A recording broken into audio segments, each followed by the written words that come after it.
Hello, everybody. This is Tim Green with Rattle Magazine. Welcome to Rattlecast number 262. Thanks so much for joining me. Molly Peacock is the guest today. She'll be here in about 5 minutes. But before we begin, I should say that Rattle is a publication of the Rattle Foundation, a 501c3 nonprofit working to promote the practice of poetry.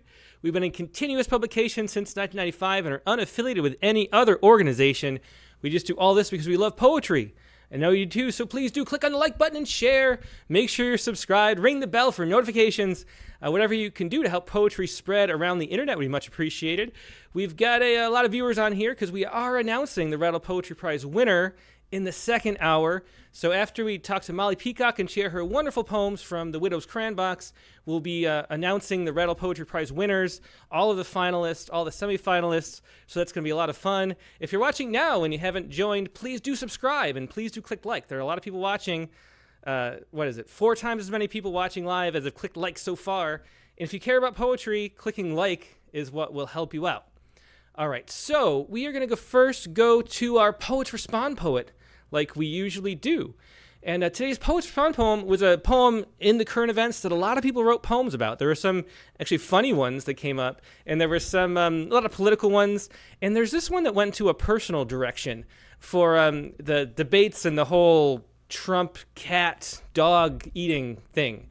And we have a poet here to talk about it. Here is Shuly Cawood. Hey Shuly, how you doing? I am well. How are you?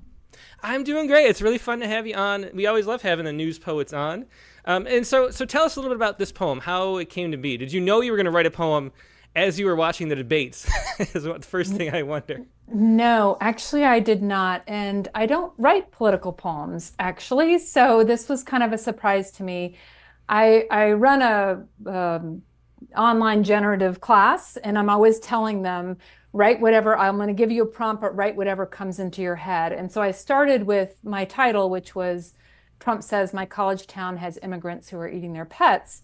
But I didn't know what was going to come after that. And what fell into the page, and it surprised me as much as anything. So I was not expecting to write a personal poem at all. Yeah, and did you? What was the process of writing it like? Did you jump in and did you know where you were going? I guess is the question I'm always wondering. I never know where I'm going, which to me is the joy of writing. So I did not know where I was going to go. I knew that based on the title that I wrote down that I was going to write about, I went to school in Springfield, Ohio, which was talked about in the news this week. And so I knew I was going to talk about something related to my college years. So I just started with, when we went out dancing at a bar, and that's where the poem went. And I had no idea where it was going to go. So it's always fun seeing where your brain connects that surprises you. I always find that interesting. Yeah. Well, let's hear the poem now. This is Trump says my college town has immigrants who are eating their pets. So it's on one of those Poets Respond titles where it seems like a headline and then it dives into the poem. Let's hear it. All right. We used to dance at the Regency Room in downtown Springfield on some Thursday nights on Fountain Boulevard, all of us getting a ride from whomever had a car and would take us there. We didn't drink back then, but ordered pop or ice water and pretended we were older. And I would act like I was not looking for the RA I had a crush on, who had dated me, then dropped me abruptly for another girl down the hall, even though in the years to come, he would tell me how much he liked me still, how he regretted the break. And I would look for him in so many places, the Union, the pathway between Thomas Library and Firestein Hall, and at every party, every gathering where students danced or smoked weed or drank from the barrel juice someone had concocted of every alcohol-filled green or brown or clear bottle. I found him once or twice, and he had a way of lying, to himself or to me, I'll never know, and it would pull me back into his orbit, or I threw myself into it. You get too close to some things and they burn. A lie is kindling. Belief is the paper sticks all the wishes for a thing that isn't. Someone who builds a bonfire must be careful with the flame. Someone who acts like the sun must tell people not to look directly into his eyes. I looked for so long, I learned about a lie's brightness. One day I saw him, years later, and he seemed so easy to find. My eyes had adjusted, and I understood darkness, how to touch it, and then how to walk away. Yeah, it's a beautiful metaphor in those couple lines. Such a great poem. Trump says my college town has immigrants who are eating their pets. Thanks so much for sharing that, Shuly, and for being the poet this week. Thank you. It's always great to have poetry be part of the news. Thank you for selecting my poem and having me on here. It's a great honor. Yeah, definitely. Thanks a lot. Yeah, so that was Shuly Cawood once again with this week's Poem of the Day on Rattle.com. If you're not subscribed to the Poem of the Day on Rattle.com, just go to Rattle.com and subscribe at the bottom there. Now we're going to take a quick break and go to our main guest, Molly Peacock, so sit tight and we will be right back with more poetry.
And we're back. Like I said, today's guest is Molly Peacock. Molly Peacock was featured in issue 32 of Rattle. She's the author of 9 books of poetry now, including The Widow's Crayon Box, which is forthcoming in just a month or so, The Analyst, The Second Blush, and Cornucopia, new and selected poems. She's the author of several books of prose and a memoir, and has written 2 biographies of painters.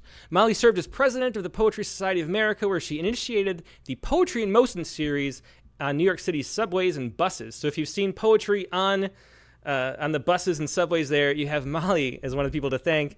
After moving to Canada, too, she created the Best Canadian Poetry series and serves as its general editor. So there's so much that Molly Peacock does for poetry, and it's really a pleasure to have you on, Molly. It's so great to be here, Tim. It's wonderful to be in conversation with you after such a long time. That was quite a few issues ago of Rattle where we had that interview. Yeah, that was. We're up to issue number 85 now, so that was oh over my 50 issues ago. but it was wonderful talking to you then, and I'm really looking forward to tonight too. Do you want to start us out with a poem from the book? Yes. I'm going to start off with the first poem in The Widow's Crayon Box, and it's called Touched. And I was quite moved to hear Shuly's poem, which ends with an attempt to touch darkness, to touch light. So this is a different kind of touch. Touched.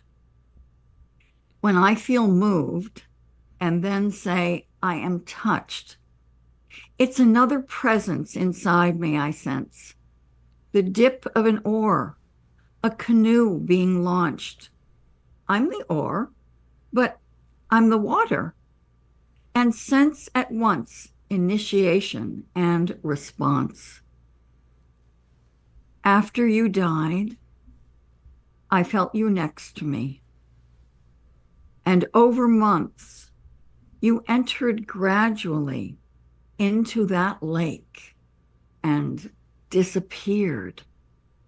Not gone, but so internalized, you're not next to me. You're not the port or the support. You're done being you.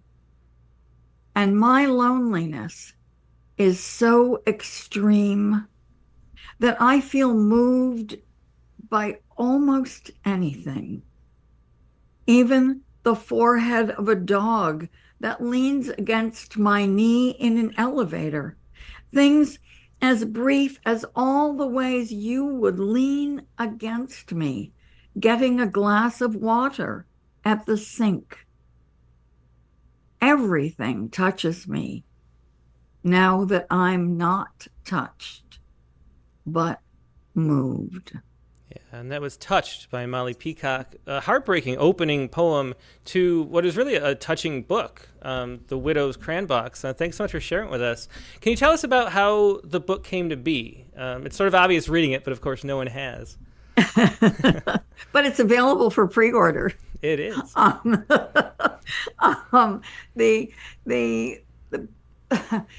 It's a book with a premise. The Widow's Crayon Box reflects the idea that after my husband died, and we had been married for 28 years, but known each other for many more than that. We first met when we were 14 years old. So the premise, and it's unusual to have a premise for a book of poems, is that after he died, I did not feel like I was living the basic 8-color crayon box.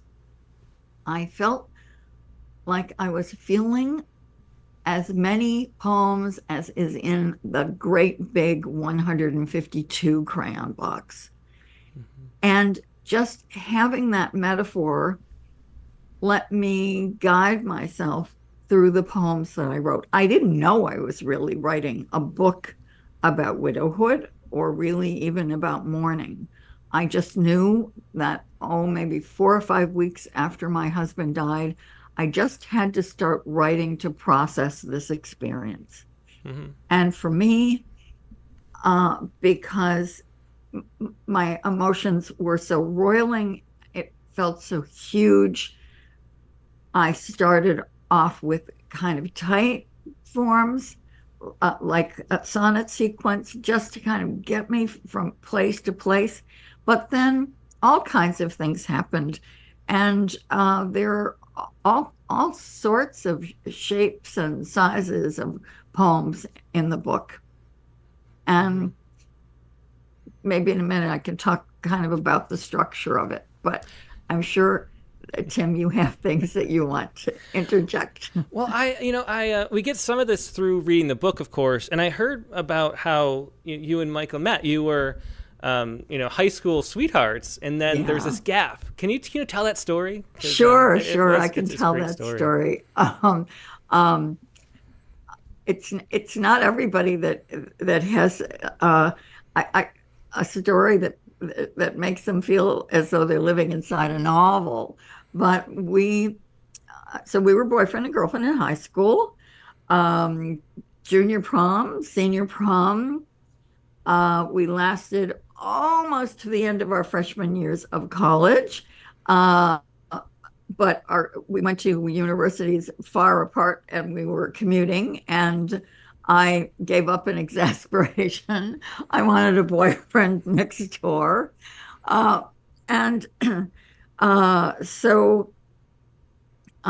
Which he would remind me of regularly. And so we broke up when we were 19. And then 19 years went past. And of course, we thought of one another on occasion, but we were young, we were living our lives, and I had tremendous luck as a poet. On my second book, Raw Heaven, was published by Random House, and it was reviewed in the New York Times Book Review. And at that time, for me, that was a kind of life-changing experience. And Mike, I did not realize, had stopped being a math major, become an English literature major, and in fact, then had gone on to Princeton, gotten a PhD, and was on his way to becoming a very prominent James Joyce scholar with a with a specialization in Ulysses. And he had become an associate professor at the University of Western Ontario in Canada. And he was reading the New York Times one Sunday morning and thought, oh, this must be the Molly Peacock that I knew. And I, meanwhile, was giving a poetry reading at my alma mater, Binghamton University. And after the poetry reading, I was taken out for dinner, and with my 17th century literature professor, Arthur Clements, and his friend, and they had invited a young woman faculty member, but she hadn't shown up. So we, meanwhile, we ate everything on the menu. I was starving. We were on these huge, gooey chocolate desserts. And then suddenly this woman showed up, and she'd had a huge suitcase with her. So as she's maneuvering the suitcase through the restaurant, she sits down and says, oh, no, I'm not hungry. I'll just have a cup of consommé. And the contrast between this enormous chocolate dessert I was plowing through and this very abstemious cup of consommé, immediately, I have to say, with a chocolate mustache, I thought, I hate this woman. Why did she just order this little bit of nothing? And later on, I didn't hate her at all, as it turns out. But she said very coyly, I think we know someone in common. And of course, I said, who is that? And she said, Michael Grodin. And at that point, and this might be shared by any of the poets in the audience, after I give a poetry reading, I let down tremendously. And the sort of normal, maybe social filters weren't exactly working. And I looked at her and I said, oh, I remember the smell of his shirts. I remember his mother's laundry detergent. I used to dance in high school with my nose pressed into his shoulder, smelling these shirts. I'm not realizing for a while that her face is turning and that I'm trespassing here wildly. And then I realized that, as it turned out, they had dated. They had a serious relationship.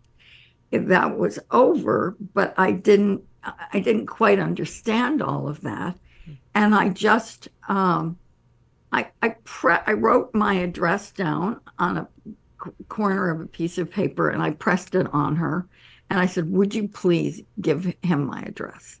And she said, "Oh no, I couldn't possibly." She said, "I'm on my way to Paris," and indeed, that was the suitcase. She was going to Europe. And I thought, all right, well, okay. And then I went home to try to find him, because this was way in the days before being able to look anybody up online. But she did send him my address. And he wrote me a letter at the same time as I wrote him a letter. Oh, wow. And that ended the 19 years. But I'm going to, this is a slightly long story, but I'm going to finish. Oh, this is a great story. We want to hear the whole thing. So she had told me that he had stage 4 melanoma. And we were in our 30s at this point. And I thought, well, he's dying. That's why I wrote. I felt there was a tremendous urgency, but his letter to me was kind of relaxed, and he was a runner. So, and he would come in and run with the New York City Runners Club.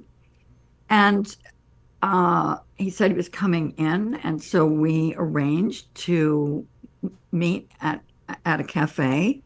And I thought he was going to tell me about his illness. but he never said a word. All he said was, let's move out of the sun. And so we did. And there we were, kind of recounting our accomplishments to one another. And I was involved with someone, he was involved with someone. This was just this beginning meeting of our second chapter. And but we did realize that we'd both been in therapy, and we both had very nutty families, and we both knew those families. And so we went away, and I was compelled to write a poem about this meeting where the main thing I felt that we needed to talk about wasn't spoken about. And I sent the poem to the Paris Review, and the Paris Review published the poem. So then I had this other occasion to send it to him. And then it opened up a whole conversation between us about his illness. I mean, he was 5 years cancer free. He was strong. He was an active scholar. He was running marathons, but still there was that illness ticking behind. And we began a grown-up friendship that lasted maybe 6 or 7 years. And periodically we would call each other and say things like, do you remember when my father did blah, blah, blah? And he would say, do you remember when my mother did whatever it was? Because then we would take these conversations back to therapy. And we were growing up and having these richly examined lives on our own. And very slowly, my relationship exploded, and his other relationship with another person sort of faded away. And at last, he asked me to come to London, Ontario. And I got off the plane. It was a really hot, terrible day. And we threw ourselves into one another's arms for the first time since we were 19. Oh, wow. And I thought, wow, talk about getting in at the shallow end of the pool, Molly Peacock. I mean,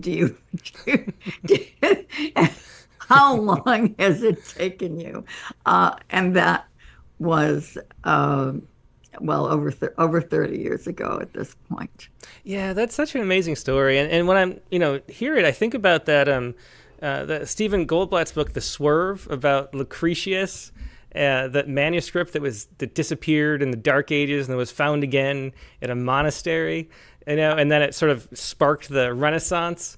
In the same kind of way, it seems like there's that swerve in your life, Yeah. And you mentioned, that it felt like somebody was writing a novel and you were the character outside of your control and moving you like a character through the plot. And I wonder, what do you think that feeling is? Do you, is it like correcting a wrong in the universe? Did it feel that way? No, I actually didn't feel as though it was correcting a wrong at all. And I don't think Mike did. Mm-hmm. I think the universe finally got us together at a point where we could truly appreciate and enjoy each other. Mm-hmm. And I mean, because we're both quirky individuals who needed a lot of space. We didn't have a traditional marriage. We often were apart in the beginning. People would say, "Are you married?" We had a rule that we would spend no more than 2 weeks apart, and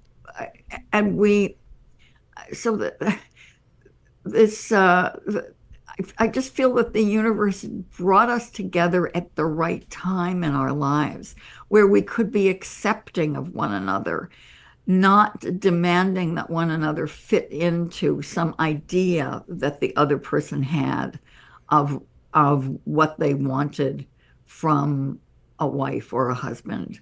Mm-hmm. And we were really partners. Yeah. Well, that story, I mean, aside from just being a great story, feels so personally significant to me because, for regular viewers, Katie Dozier and I are engaged in the same kind of situation where, she's in Texas and I'm in California, and we're going back and forth with the same rule about 2 weeks. It's like the maximum we do. Wow. And, it's a good rule. It's a good really rule. Good rule. Yeah, it is. And the 2 weeks is rough when it's that far, for sure. Well, yeah, yes, it is, and it isn't. I mean, at the risk of TMI, I mean, the get-togethers are fabulous. So you have that, and the time to yourself. Also, it orients you, and you sink into your own routines. You have yourself and your sense of self. I don't know whether in a sort of in the gendered world of a traditional marriage, certainly as my marriage started off over 30 years ago, that was so important for the man in the marriage, but it was certainly important for me. Mm-hmm. I understood who I was. And then we would get together. And the reason for the 2-week rule is because it's a terrible adjustment getting back together again. And you're going, oh, okay, there's this other being there, and you have to accommodate them. And the upside is that the sex is fabulous, but the downside is, oh my gosh, you have this adjustment. So that went on quite a number of years in our lives, and we were both very active professionally and did a lot of traveling. And I woke up in a Dublin hotel room, and I didn't know where I was, what time it was, what exactly I was doing there. I was jet lagged. It was the middle of the night. And at that point, when Mike woke up, I said, I don't know about you, but I think I have to change my life. And that was when I moved much more permanently to Canada, and acknowledged that, I mean, I'm binational through and through. I've got one Canadian grandmother, one American grandmother, and but it was my marriage that drew me to make that change. Mm-hmm. Yeah. Well, now that we heard that great story, let's hear another poem from the book. And it's time. It is, yeah. And we have the title poem coming up, which is a sonnet sequence. So let's hear the first one. This is the first poem in the Widow's Crayon box. 1. A mourning widow is still, gray and mauve. A mourning widow, umber, barely moves. She's done as dread, the green of love removed. That's what I thought. Then death lit its fire, and anger flared. It was the vermilion of grief, no, disbelief. Then Carolyn called. Ire of loss ignited, burnt sienna, unsoothed. She said you appeared on her morning run. Hey, get back here. Help me do our taxes. Your mourning widow never relaxes. The 8 child colors of Crayola boxes are far too basic and behaved. I feel the 152 emotional shades. A rose one flurs before a peach one fades. Scarlet, orchid, cerise, umbrellas shield me from my own tears. Then I yield. Yeah, and that was the first sonnet from the Widow's Crayon box, the sonnet sequence within the book of the same title, and it's a linked sonnet sequence. So you have a variation of the last line becomes the first line of the next poem.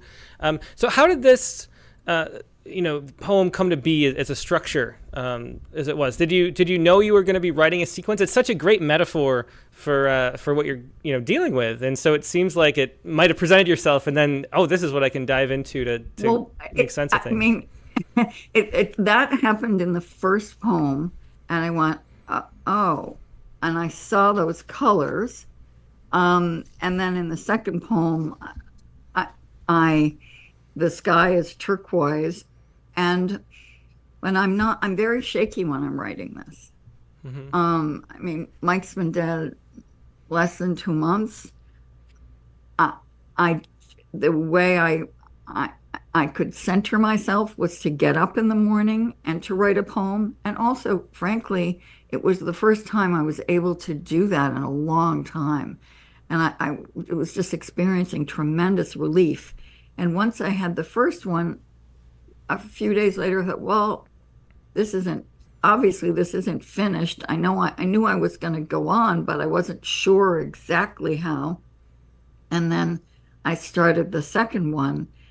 And by the time I got to the end of that, I thought, can I actually write a crown? Could I actually do this? Because even though I've written a lot of sonnets in my life, I never was successful at a sequence. And so then I just kept going. And the reason I kept going, I mean, the structure was buoying me up, and the structure was solidifying me, because I was just amorphous. I was just skinless. And one of the things that happens to after someone dies, I mean, I'm the only person with COVID also, and I had so many legal things to do, and our taxes were due, and there was so much drawing me to things that I'm not that good at. And so it was such a help. I mean, the poem was holding me, the sequence was holding me at that time. Yeah. Well, let's move ahead to another poem in the sequence. 13 is up next. We're moving forward a bit. 13. So it's a big jump. I'm under a cloud too high to be seen by others. The widow cloud, so seriously high, it casts the palest, the smallest, the greenest, blue-gray violet shadowlet on me whenever I walk, limp, stroll, even to the bakery, where I burst into tears over a chocolate cupcake with sprinkles. You had the palate of a little boy and the carbohydrate capacity to absorb an inch-thick layer of cocoa with piggy pink and laser lemon dimples. In this glass case, I know which chocolate toy you'd choose. I knew you, and I continue to. That's the shadowlet. It's knowing. It's you. Another beautiful poem. That was the 13th sonnet in the sequence, the title sequence from The Widow's Crayon box.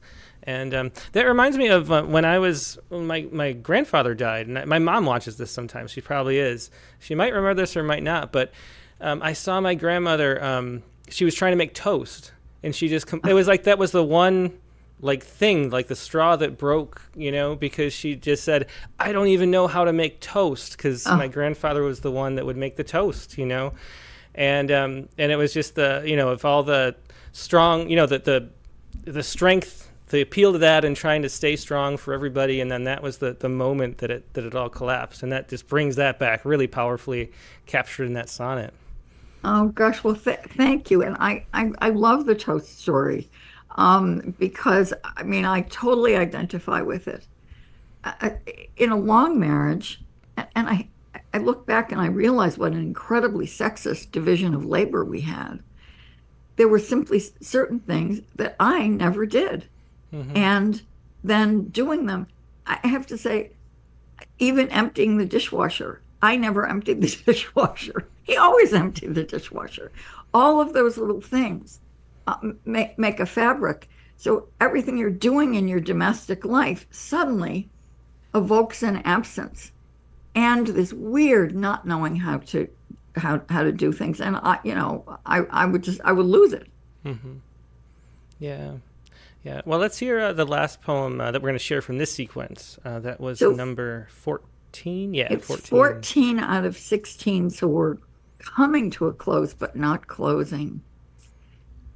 It picks up where the other one left off. The shadowlet is knowing you without the you were.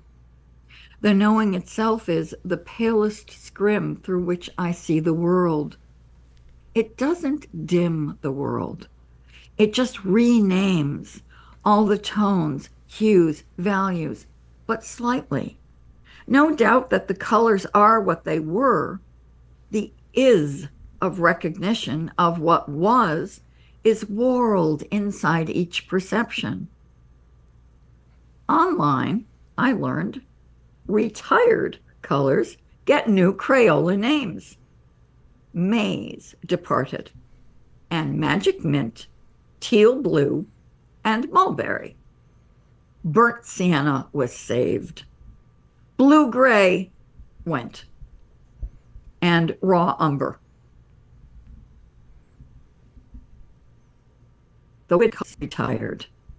Well, I'm their living dolor, darling, raw and magic behind the scrim, her and him. I should say that if you were reading this, you would see that him is crossed out on the page. Yeah, it's a really beautiful sonnet there too. And so that's a whole sequence of 16 sonnets from the Widow's Crayon box. One of the things I noticed looking through is that I heard it referred to as the Widow's Crayola box at one point. And I was wondering if there's a story behind that. Were you not allowed? Were you not allowed to use that in the title? But you could use it in the poem, though. I called it the Widow's Crayola box for a long time. I submitted it, and I should say I'm very grateful to the Hudson Review for publishing those two last sonnets that that I read, and very grateful to Poetry Magazine, which will be publishing Touched in its October issue. I was the one who got nervous. My agent submitted my book to Norton, my longtime poetry publisher, and I just want to give a shout out to my editor, Jill Bielowski, who was so fabulous in getting back to me so quickly on this. And I was sitting there, and I had just been chatting with a friend from the music world who said to me, well, what are you doing about the permissions problem with your title? And I said, well, what? And he said, don't you think Crayola might have some reservations about this? And so then I asked Jill if she would run it by legal. And then I got an email saying, would you consider an alternate title? And she suggested Crayon Box. And I thought, oh, it's a more beautiful title. I'm so glad. I really didn't want to have a registered trademark in my title. Yeah, well, definitely. It is a beautiful title and a beautiful book. You mentioned before the structure of it, and it has these sections, and the form changes. I think it becomes less restrictive as the book goes on. So what can you tell us about that, about the way the book was shaped eventually? Well, and again, I mean, I was just writing poems, and finally had enough so that I realized, gosh, I have a book. And also I had another strange and more wonderful deadline. Most poets don't have agents, but I have a prose life. And I'm a biographer, and it's a completely different sort of enterprise, writing and publishing a biography. And so my agent, out of the goodness of her heart, represents my poetry. But she was pregnant with her first child. And I mean, she was 8 months pregnant with her first child. And I thought, my gosh, if I don't get this book to her, I'm not quite sure what's going to happen. So I did this. I said, okay, so just do it. What is the structure here? And I thought, I have to begin with after he died. And so the first section is called After. And those are some of the poems that I wrote after. But then I thought, this is also a narrative. This has to do with someone's illness. It has to do with how caregiving operates in a marriage. So then I took the poems that I had written about his illness and my caregiving and created the section before. And then I thought I need to talk about his actual death, because in Canada and in certain states in the United States, in Oregon, for instance, there is medical assistance in dying. In Canada, it's called MAID. And Mike elected to have that, and it was truly magnificent. It gave him a little bit of control over his life at the end. And so I had written about that. And so I called that section When. And then the rest of the poems that I wrote as my widowhood was evolving. And this book is really goes through the first year of my being on my own again. And that I called Afterglow. So and the structure is 4 parts. I love quartets, and it worked out that way. Mm-hmm. Yeah, I mean, the poem does become such a journey because of that structure, and too, it sort of sets up there's an arc to the plot of it. It feels, and you've written, since you started out writing all poetry and then moving into memoir and biographies too. So there's a sense of like the memoirist and biographer there too in the way it's structured. But let's move on. Okay, I want to make sure we get to all these poems, and they're wonderful. Let's go to. And we don't have to get to all of them. We can skip. Oh, I want to. I don't want to skip. Let's do. Okay, all right. Let's do from Notes from Sick Room. So we know the structure, and this is in the before section. Yeah. Let's read this next. This is in the before section, and this is one of the sonnets from a sonnet sequence called Notes from Sick Rooms. And I wanted to be absolutely candid in this book. I believe that candor drives the kind of poetry that I write. And so there were points at which I absolutely hated my husband while he was on this drug trial. Mm-hmm. And I mean, the requirements of me at certain times were just absolutely extreme. And yet I did not want to lay my anger on him. I mean, I knew it was mine. He's the sick one. But I had to find ways to express this to myself and to say to other people, I mean, caregivers are supposed to be some sort of, dauntless individuals who don't have needs of their own. And that's absolutely not the case. So This is section 6. Pure love, pure feeling, not love and illness mixed, is like pure taste. The way kids won't mix foods on their plates, each flavor separated. Too bad grown-up plates aren't divided. With the purity of ginger chopped and brewed, I hated my sister. Such hatred cleared the nostrils. My hatred of you, meaning my husband, I'm addressing him. My hatred of you combined the salt cinnamon of fury with thyme spines of fear, the bay leaf of wariness, and at 7 p.m. I'd love hate you most, the exact time I had to deliver dinner on your drug trial, timing those roast fucking parsnips. That was the love cleaver. A caregiver really is a mother. Yeah, it's just a powerful poem. That the bay leaf of wariness. What a line that is. That was a section 6 from Notes from Sick Rooms. And I wanted to talk about that assisted suicide because it's such to me it's always been such an important thing. It feels like we don't have any freedom in our lives if we're not allowed to choose when to end it. And there's so few places that allow that, which just seems so wrong to me. Was there any? Was it just relief that was an option where you were, or how did it go? I could not agree with you more, and I talk about this whenever I can.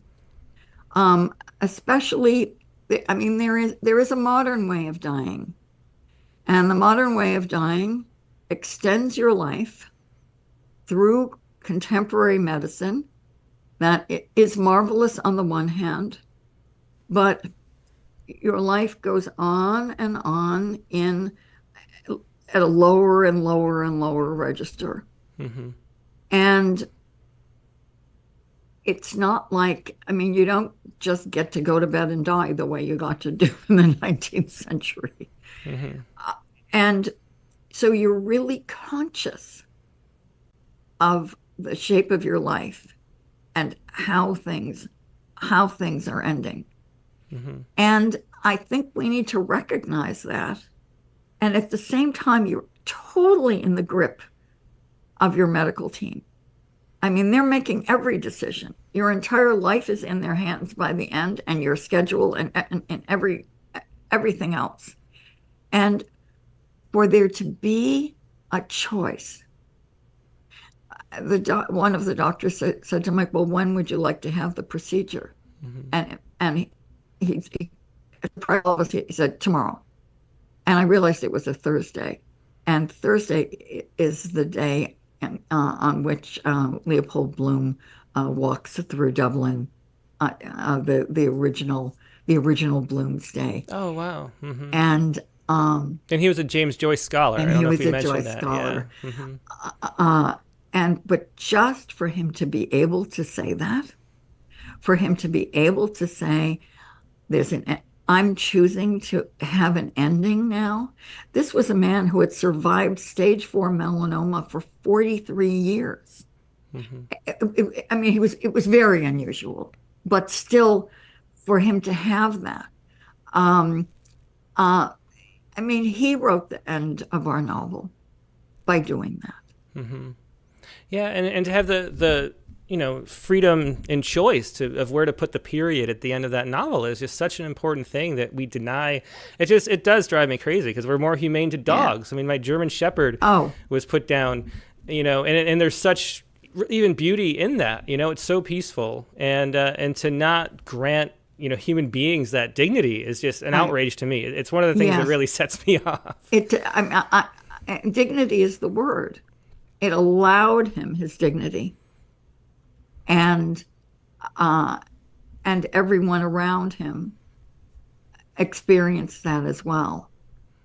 And it was a magnificent thing. Mm-hmm. It was, I mean, certainly one of the most powerful experiences of my life to be there, as that fatal injection was administered, and as he left this world. Mm-hmm. Yeah.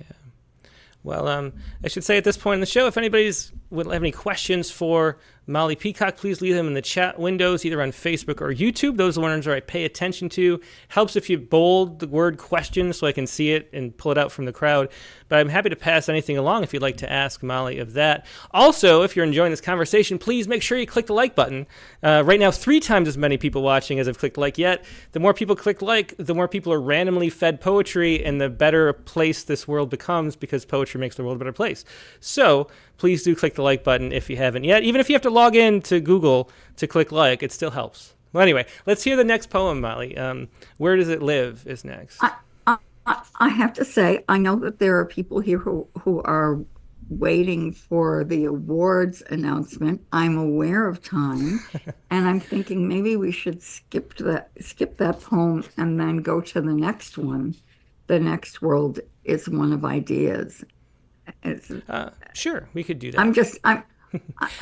We have as much time. Let me take care of this audience. No. We want to be with you, Molly. And so how far was that skipping? I will let you skip to that because it is the one that fits in the conversation. If we can go back and read the other ones. Can we do that? Is that a deal? Well, we'll see. Okay, this is called The Next World is One of Ideas. And it's subtitled Made, Medical Assistance in Dying, Toronto. And thank you, Daniel Lawless, for publishing this in Plume. About his death, we talked without words. Then came time for the interviews. Loss of hearing not quite total for either the old doctor or my husband. The doctor held a tiny amplifier, so they yelled. Whole floor knew his wish. medical assistance in dying. 3 witnesses, list, pen, loop signed, X'd. A second doctor came in blue metallic glasses. The intervention.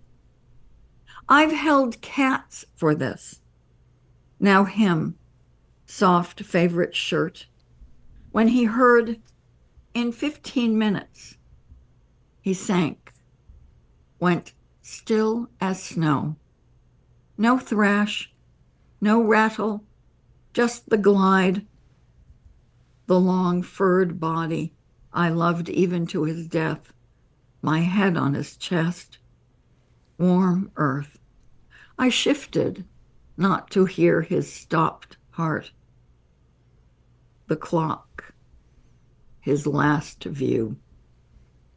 Held his hand until it cooled to a waxy gray.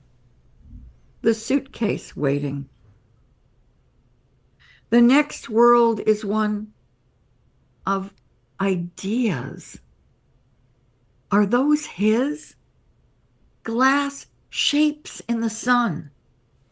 His clear thoughts refract, all their angles made known.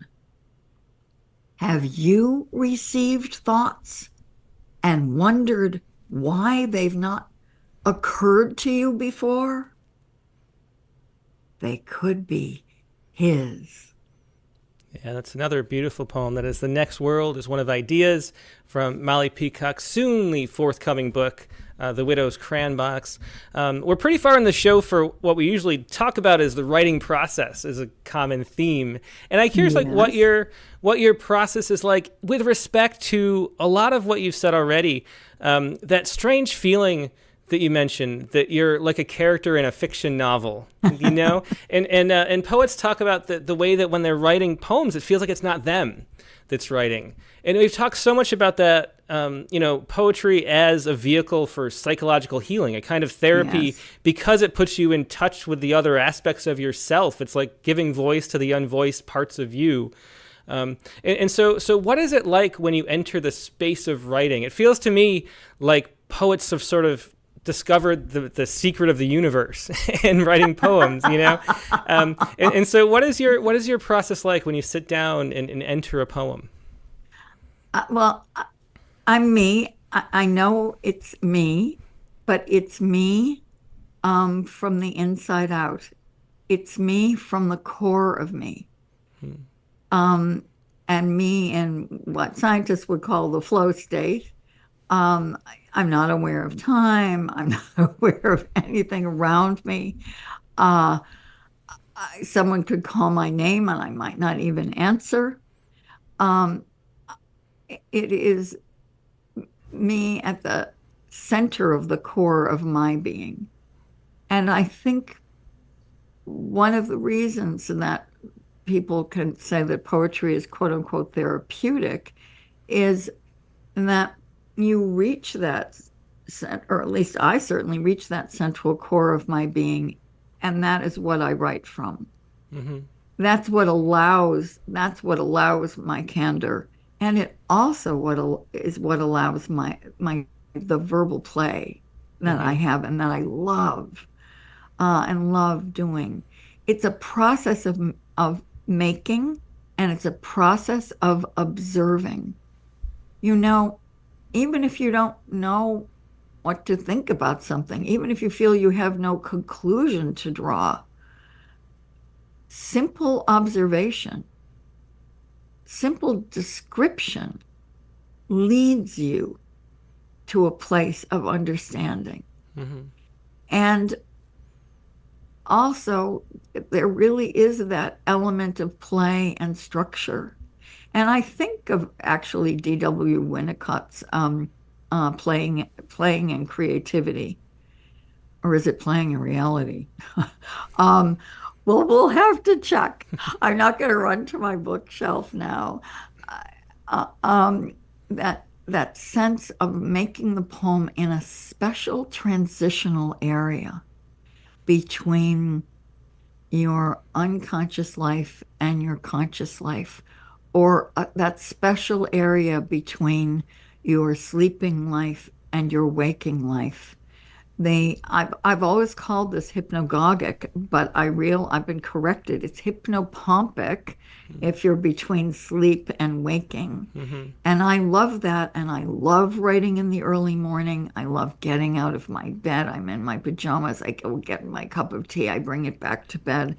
I write by hand with a mechanical pencil on a purple legal pad, with one little light shining early in the morning, and I am so happy. I am happier than I ever am at any other time of the day. Yeah, yeah. I mean, the ritual aspect of that. I mean, it seems, like a Buddhist retreat every morning, a meditation, a zazen session. How long did it take you to discover that?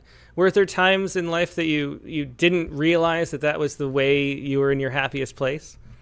Oh, yeah, for sure. Because, well, I mean, I went to college. I went to university a long time ago, between 1965 and 1969. So, and then it felt like every poet who came to campus, Robert Lowell came to my campus and then he committed suicide. Anne Sexton came to my campus. I was at a party with her and then she committed suicide. Sylvia Plath had just committed suicide. Then other people would come. A poet is not well known now, named John Logan, who was a severe alcoholic. I was given the assignment to take him to the airport on a Sunday morning. And he insisted on stopping at every bar, and they were all closed. It was Sunday morning, and he went and got out of the car and knocked on the door of each one of these bars. And I finally got him to the airport, and I thought, I can't do this. I don't want to go crazy. I don't want to be an alcoholic. My dad was an alcoholic. I have to live a normal life, and so I stopped writing. And then, I was married. I had what was called a starter marriage. It certainly didn't feel like to us at the time. This is to someone else. I got sick all the time. And we were supposed to go away, and I got sick yet again. And my poor young husband said to me, he said, well, I'm going to go. And I said, fine. You go ahead, and I'll stay home and blow my nose. And that's what I did. And I woke up. I was alone at home in bed with my box of Kleenexes. And I decided to write a poem. And I had that feeling of being, it is really embracing your own gift. And I realized that by not acknowledging my gift, a part of me was dying all the time. And when I had that experience alone in that bed writing that poem, then I thought, okay, you're going to have to find a way to live a life, Molly Peacock, where you're living as healthy a life as you can, where you're not pitching yourself off into a deep end, but you still are nurturing your own creativity. And that was my challenge. And I started looking for artists who seemed to live rich moral lives. Yeah. Well, I talked to Dr. James Pennebaker at the University of Texas in an issue of Rattle not too long ago about expressive writing as healing. And, like you found that, what his research actually shows. He showed that people who were expressing themselves through creative writing were actually getting sick less often. Visiting the students visiting the health center less frequently. And it's because it turns out, you're fighting yourself until you let yourself hear, the different parts of yourself can actually hear each other, which they can only do when you enter that what was that word you used? That's a great word. From sleeping to waking is hypnopompic. And from waking to sleeping is hypnagogic. Yeah, well, that's amazing. But that state, where you're in tune with each other and letting your subconscious inner things flow out so you can actually hear yourself and your needs is really the reason why poetry is so healing. Yeah, it really is. It's so important. I just want to distinguish this from traditional ideas, perhaps cliched ideas of poetry therapy. I don't write poetry to therapize myself. I write poetry to make art. I'm making. And I do feel that making is an essential part of a healthy life. And I mean, that can mean making lemon poppy seed cake. I mean, it can be craft making. And any kind of making. But that activity of asserting the self within the rules or chemistry of an art, whether that's poetry or baking. And I actually believe that sport can enter into this as well.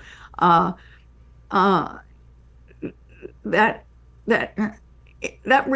unites all the selves. I guess. Yeah, exactly. That's exactly what it does. Let's see. We have 2 poems left on the list, and I have one of the questions people keep asking is if you would read that Paris Review poem at the end. Do you have that handy by any chance? Oh where my it's possible gosh! To read? Oh my gosh! Well, I would have to. I have to leave and grab it.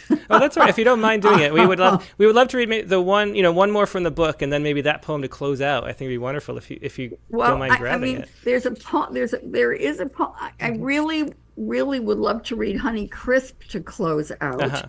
Okay. Because that's the last poem in the book. And I don't know if there's something you can do with the audience while I run and try to. Oh, we definitely can. I can definitely talk to people. So I'll put you off screen for a second. Okay. And go run and get that because we would love to hear it. Yeah. That's great. Okay. Okay. So Molly's going to grab her poem from the Paris Review. Once again, if you've been enjoying this conversation, make sure you click the like button. It is so fun to be able to share poetry and these experiences every Sunday night. If you're not subscribed, make sure you do subscribe. And as I mentioned, we are, after the break, going to be doing announcing the Rattle Poetry Prize winners, and we'll be doing our prompt lines. So both of those are a lot of fun. The prompt for this week, Katie Dozier said Tim should juggle chapbooks for us to entertain. Well, I can, I don't know. If I had a ball, I would throw a ball behind my back and stuff, and that would be fun. But no. But I'm looking forward to hearing Molly's next poem. And the Rattle Poetry Prize winners are going to be a lot of fun. The prompt for this week, let me let you know in case you have 10 minutes. If you haven't written a poem yet about this prompt, you can write it. It is write a poem in which someone unexpectedly. Wait, no, that was this week's prompt coming up. Don't listen to me. This week's prompt coming up was that, but this week's prompt was: I dare you to write a poem in which you dare someone to do something colorful. That was Katie Dozier's prompt for this week. Write a poem in which you dare someone to do something colorful. And we'll have a whole bunch of open lines for poems written on that topic in just a moment. And perfectly timed, Molly is returning right now. I think she has to pop her earbuds back in, though.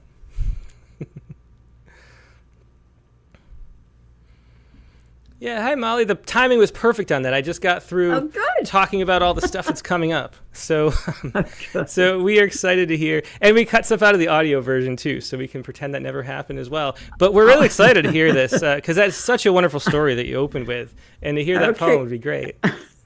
Well, this is a poem called Reunion. It's from my third book of poems, Take Heart.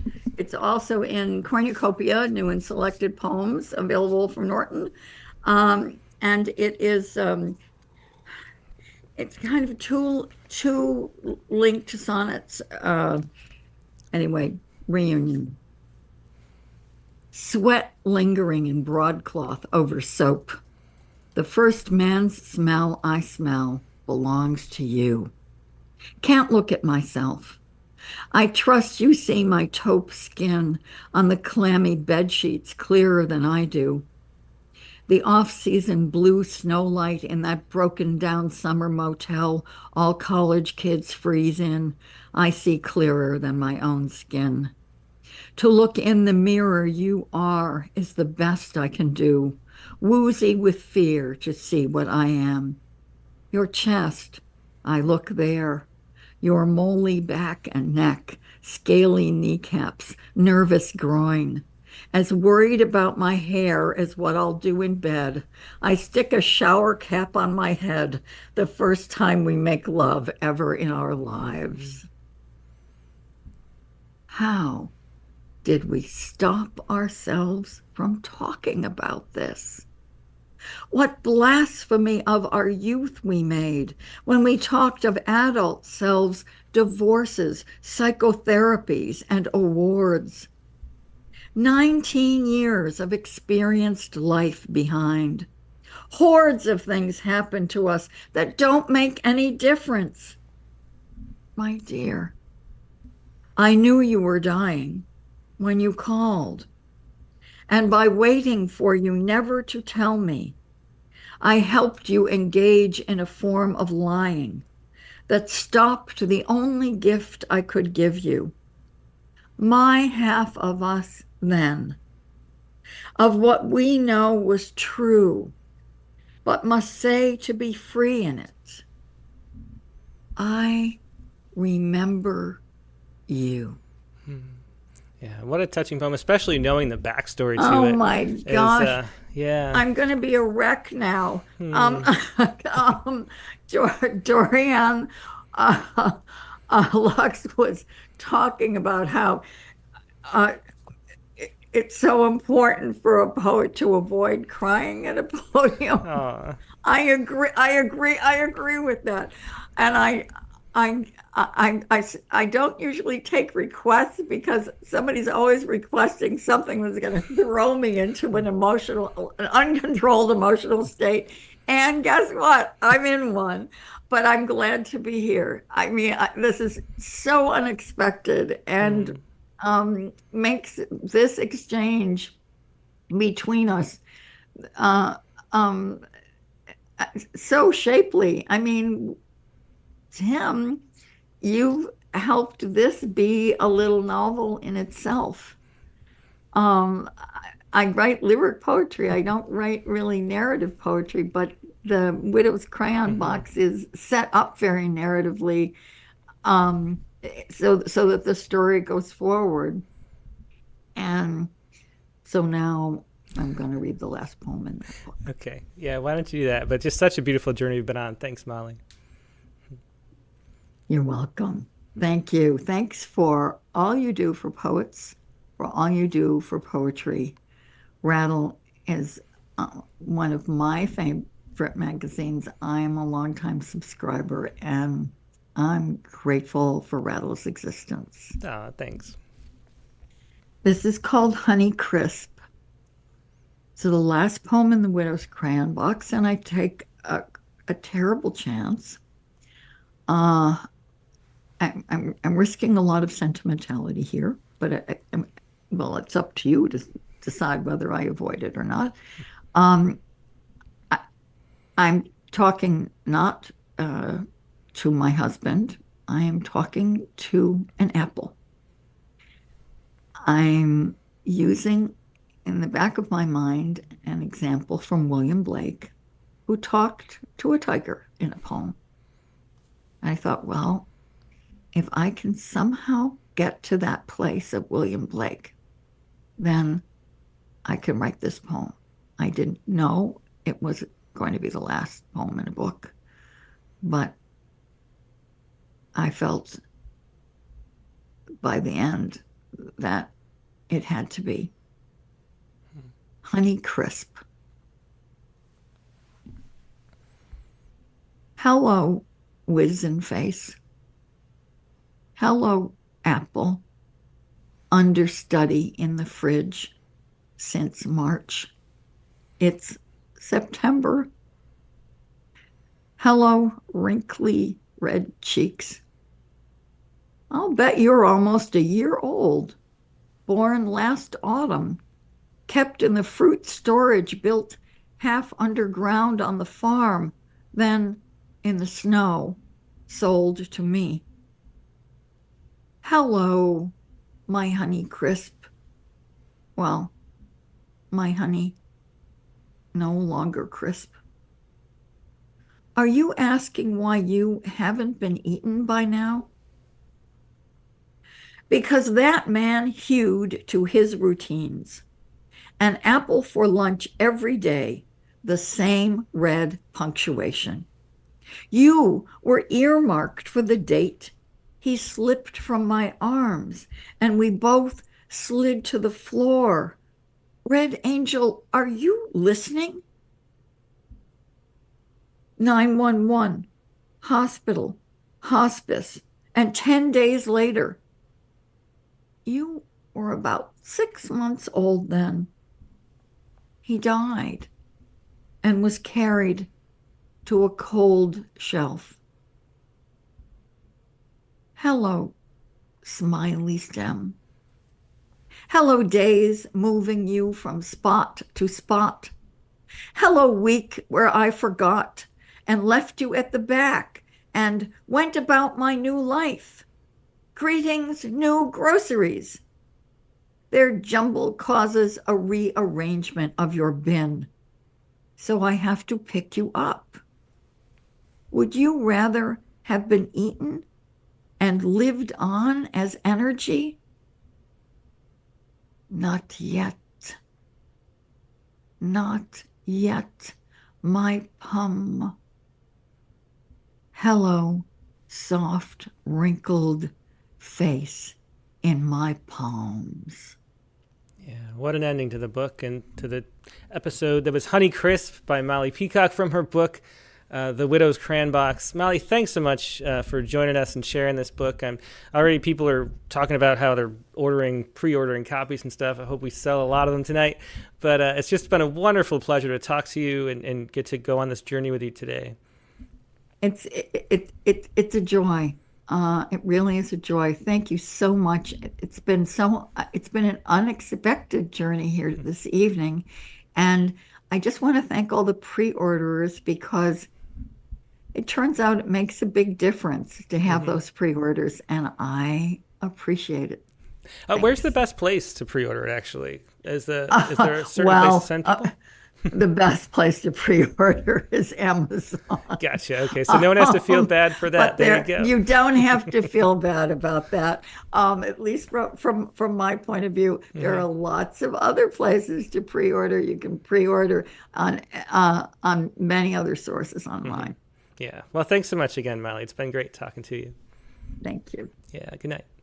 Yeah, there's Molly Peacock once again. You can find all of Molly's work at her website, which is mollypeacock.org. And that includes all 9 of her books, her 2 biographies, just so much that Molly does. The Analyst is another wonderful book, too, you might want to check out. And then a new and selected, too. So check out all that great stuff at mollypeacock.org. Now, as we mentioned, we are going to take a quick break, and then it is time to announce the Rattle Poetry Prize winners on the other end of the hour. So, but first, let me remind you once again what the prompt for this week is. So the prompt for this week, and I got the wrong slide. Hang on. The prompt for this week is, bear with me, right there. The prompt for this week is to write a poem in which you dare someone to do something colorful. If you've written a poem, this prompt or any other prompt that we've done recently, feel free to share it. Email it first to promptlines@rattle.com. That's promptlines@rattle.com, so I can show it on the screen while you read. Then join the Zoom link, which I'm about to deploy on Facebook and YouTube. Only, though, join if you have a poem to share. If you just want to sit back and enjoy the wonderful poems we're going to share in the second half of the show, just stay right where you are. That's the best place to watch it, YouTube or Facebook. That way you can see the poems too. But we will be right back with the Rattle Poetry Prize winners and more poetry.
And we're back, a little off center, let's say. It's always a surprise. Scooch that way a little. Good. Okay, that's good. Yeah. Oh, and we're a little hot on the mic too. Well, I will just take this opportunity to say what an incredible interview that was. I loved it so much. And the poems were incredible, the story and the honesty and everything. I loved it. Literally, I laughed and I cried. I'm not exaggerating. So yeah, well, when I heard that story, I knew we had to hear the whole story. Yeah. And given the context of the book, and it just makes Right. all the poems in the book so much powerful to know that Yeah. background. And it's just wonderful how open Molly is. So yeah. yeah. So now is the time to we're talking about the Rattle Poetry Prize winners. And it's such a contest. Katie's been through the process twice now. And, you know, we have these stacks of papers. A lot of papers. A lot of papers.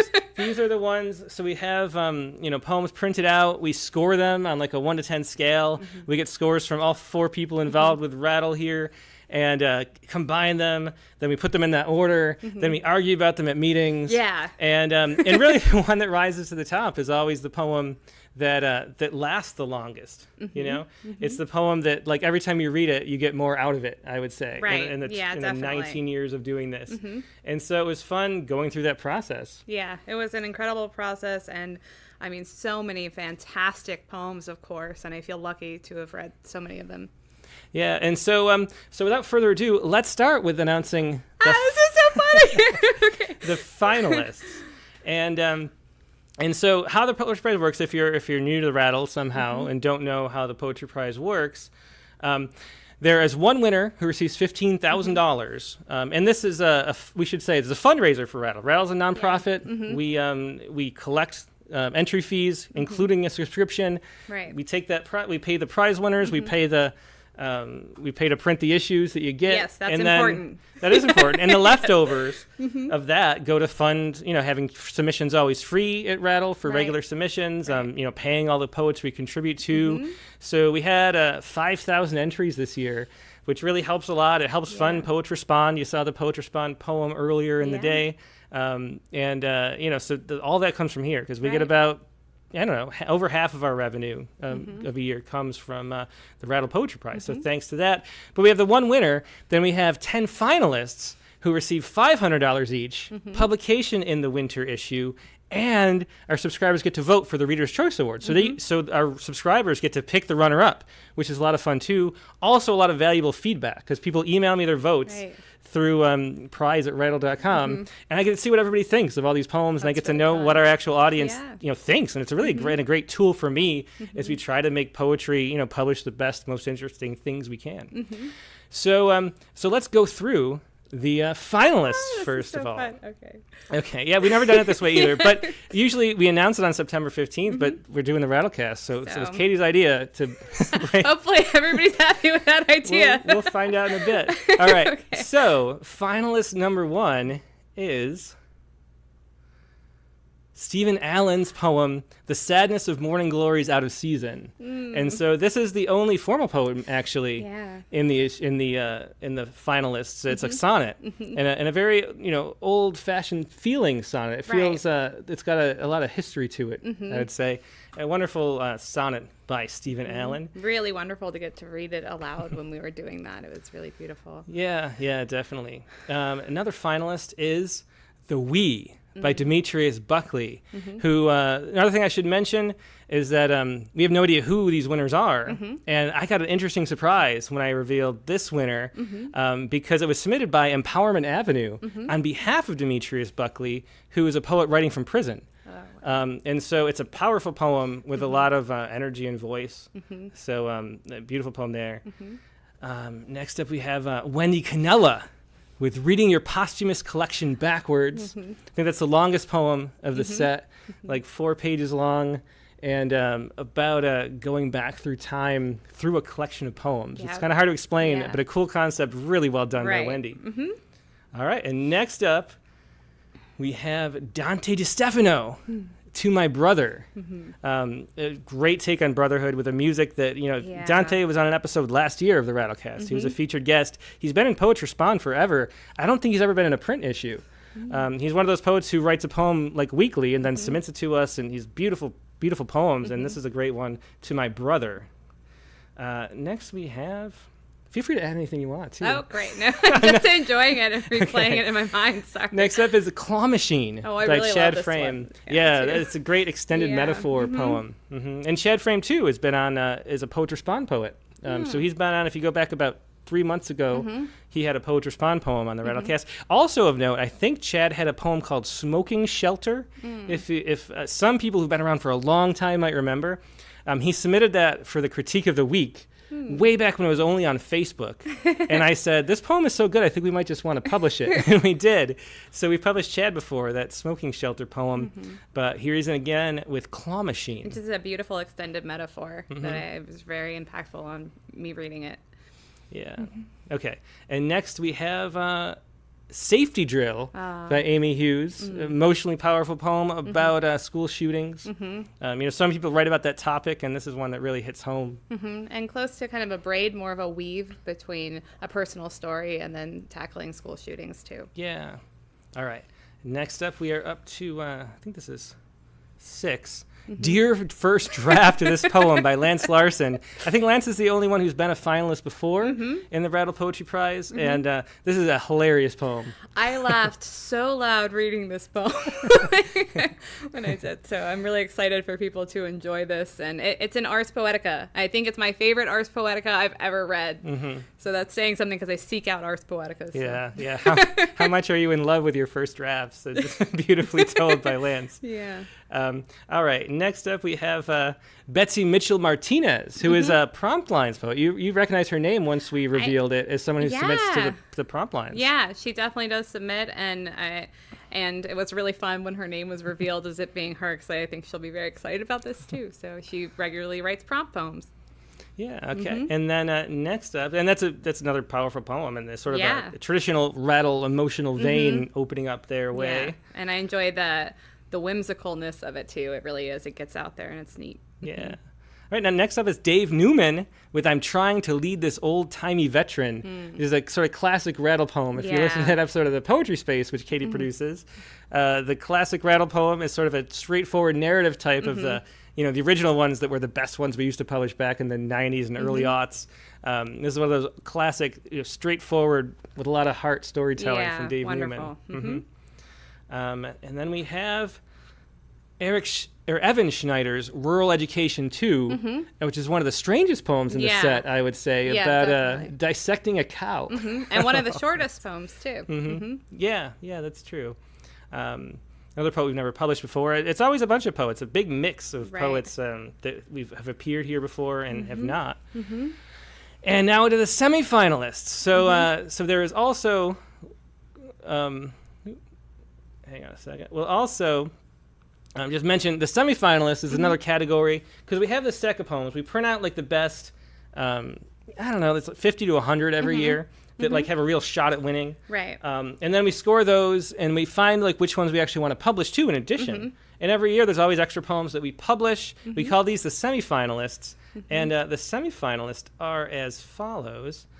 Pimo Canyon by Kim Madanizio, a poet who everybody probably knows and has been on the Rattlecast and interviewed in issue 2. This example of all the great poets that actually submit to the Rattle Poetry Prize. And we appreciate it. A lot of people do just because they want to support Rattle. Right. And I think Kim is among those. And then Arlene Damaris with 17.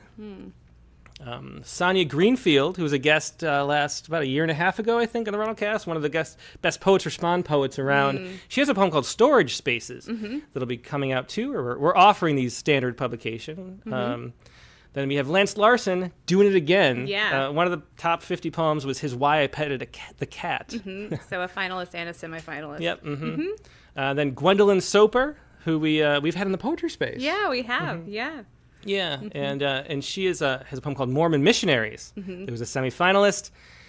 Again, Jack Riddle coming up next with Once It Happens, a beautiful short lyric poem. And Prartho Sereno, who's been on the Rattlecast too. She has a poem called Almost, another shorter lyric type poem too. So we've got a whole bunch of great semifinalists as well. And now it is time to reveal our Rattle Poetry Prize winner. And the Rattle Poetry Prize winner this year is Arthur Russell with Among All Things. And here's Arthur on screen having no idea he's still muted. So we... Yeah, so Arthur, this was the poem that rose to the top. Every time we read it, we loved it more. It is Among Other Things, the poem about the wide-legged jeans, which is such a hilarious refrain. Wide-legged. Wide-legged, I'm sorry. There's such a great refrain running through the poem that has such a huge turn at the end. I mean, we can't share any of these poems right now because you got to wait for the issue. Right. But it was a poem that made us laugh and then tear up. And every time I read it, I had that same experience. Mm-hmm. And it was just wonderful to have this poem and have great poems we can promote great poems through the Rattle Poetry Prize. So thanks for writing and sharing that.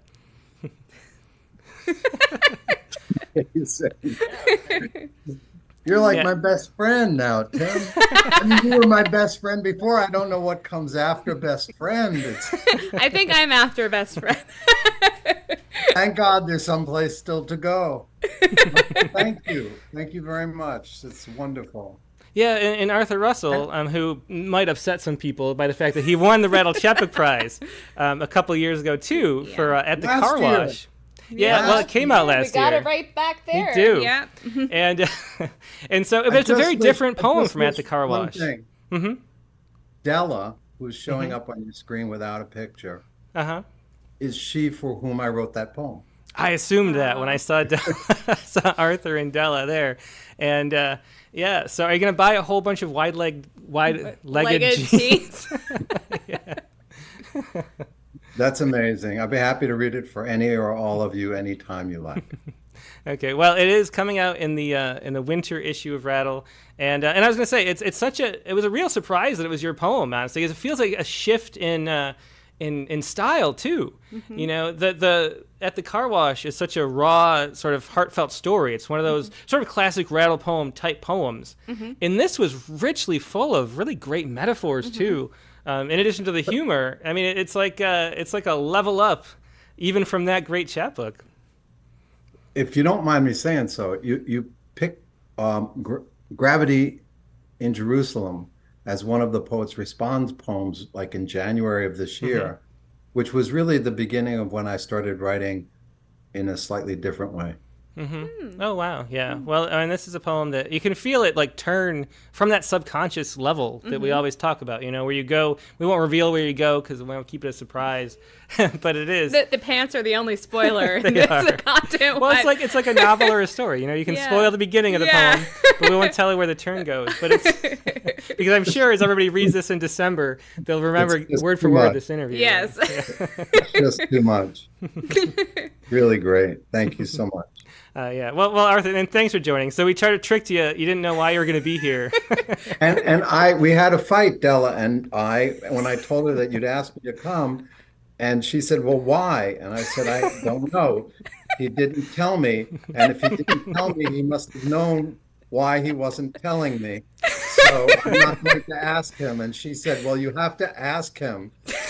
And I said, when I got here, and then Molly Peacock was there and all these people were there. And I said, "Why am I here? I have no idea." And then the finalists came out, and the semi-finalists, I said, "I feel a little overexposed." and Della wrote back, yes, I understand that feeling.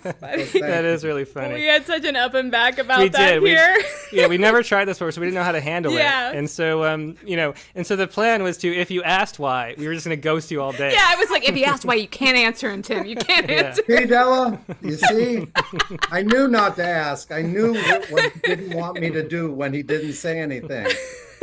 Because the story of the time that you called me to tell me I got the chapbook prize. Oh yeah, we have to. It was even weirder. I was over at a cousin's house picking up some leftover whitefish salad from the holidays, and driving home, I was underneath this, as we have in New Jersey, many electrical wires. And your call came in, and it was like, "Oh, the game for donut." I said, "I'm sorry, I can't hear you," and he hung up. And then he called back again and says, "Oh, this is Tim from Rattle."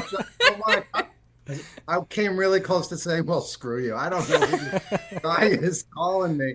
Finally, I got out from under the wires and he called me back and I was like, wow, I'm so glad I didn't tell him to fuck off. Yeah, well, we were at a conference, We were and an so I was NFT conference. I was trying to find a place where we could talk We're at a quietly. haiku conference in San Francisco.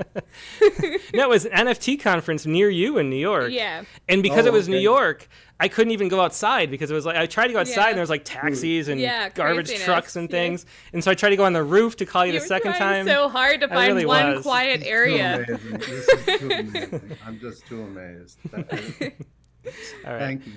Yeah. Well, anyway, thanks so much for joining and being in sport with it, Russell. Really, just love this poem and glad we get to share it with everybody. Yeah. I'm looking forward to it.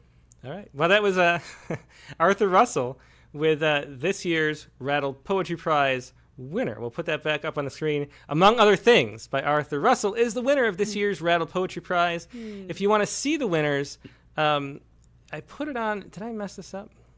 Hang on a second. I'm trying to make it so it's an easy URL. I just posted it as Arthur was talking, and we didn't make it. Let's see. I want to make it a really simple URL that you can look up. So hang on one second. So if you missed any of the winners, because I saw someone in the chat window said that, you can go to rattle.com. Let me make sure this works right now. Just rattle.com/W 2024. It's the winner for 2024. And it'll list all the winners there and the semifinalists at the bottom like we always do. Normally we would just do that, but now this week this year we did a show. We might did. talk about maybe doing a whole I show want to do about it. next I want to year. have like drinks and popcorn also. We're going to level up even, I think. That might be too much fun. Yeah, it really is. Well, I Yeah. hope everybody enjoyed this. Now we're going to move on to our prompt lines, though, and I'll mute Arthur in case. All right, and we're going to go back to our prompt lines. And once again, I'll put this prompt back up. The prompt for this week, I have to find it again in my long the prompt list. for this week is to dare someone to do something. Oh, wait, now you put it up, so I sound stupid at living. Great. Write a poem in which you dare someone to do something colorful. Yep, write a poem in which you dare someone to do something colorful. And then, of course, Katie Dozier is our prompt poems editor. I haven't mentioned that yet. And so those are Katie's prompts every week. And Katie's got a poem for us. And your poem is this. So where did you go with this prompt this week, Katie? All right. Well, this is one of those fun moments where I just had a few minutes to write. And I was excited, to get to write my own prompt, which I guess sounds like the height of being vain, but it's based on Dorian Lux's poem, I Dare You, from last week. And so I was excited to, dares are fun, they're fun in poems. I'm going to read it from here because I can't deal with the scrolling. Sorry, it always screws me up. Oh, no problem. Okay. Okay. It's a sonnet -1 or a curtail sonnet. A curtail sonnet. Yep, which it's been a while since I've written a sonnet -1. Okay. The poems dared me to leave him. They carved a space between the lines that I could cocoon inside, just enough to imagine a life without being stonewalled for putting my shoes on too slowly. And that's the thing about butterflies, how at first you notice just one curly-cueing around a metal slide, winking with the sun. And then there are the blue-tipped ones, wings rolling in between the swings, how purple seesaws the red, and then the blue. A whole field is a yellow flutter just for you. Some monarchs follow you home, and some places you must go alone. Yeah, wonderful sonnet -1 there. The poems dare me to. I hope I counted right. I think it's 13. Okay, well, Pretty confident on that one, but yeah, well, great turns in it, and it brings up that whole discussion, around Diane Seuss's poems, where what's the key component of a sonnet is the turn, and some great internal rhymes the there. volta but then at the end, the yeah. volta is what really yeah, matters. and I had Yeah. fun with the rhyming here. I tried to with the. I'm hoping we see some creative interpretations of colorful, in this. And so I was thinking literally colorful and then colorful in terms of being full of turns, hopefully. So, Yeah, well, that was Katie Dozier's poem. Once again, the poems dared me to. And now here's my poem, written right before the show, as is the tradition in the half an hour preceding going on air. So if there's typos, which there all right, often are. disclaimers aside, Timothy Green. Okay. Refraction, then reflection. I never understood how rainbows worked, arcing their way over the open fields of my open days. How they'd appear as palimpsests in the pale sky, a suggestion of color in the corner of the eye, and then, drawing the focus into focus, what must be fiction flown in a perfect circle centered on the center of the self. I was too amazed, it seems, to see in the scene the placement of the sun, my own shadow's position reaching for what it meant, all that water falling somewhere distant, somewhere better, somehow heaven sent. So that is, I tried to cram that into a sonnet, but it really wanted to be 16 lines. I'm sorry. Well, some sonnets are, so that's okay. I guess that's true. A sonnet is anything you call a sonnet. This is our definition these days. All right. Well, we have a lot of people on the lines, and so how we do it, I didn't mention it's a 1-page max. So Kate and I try to do short poems too.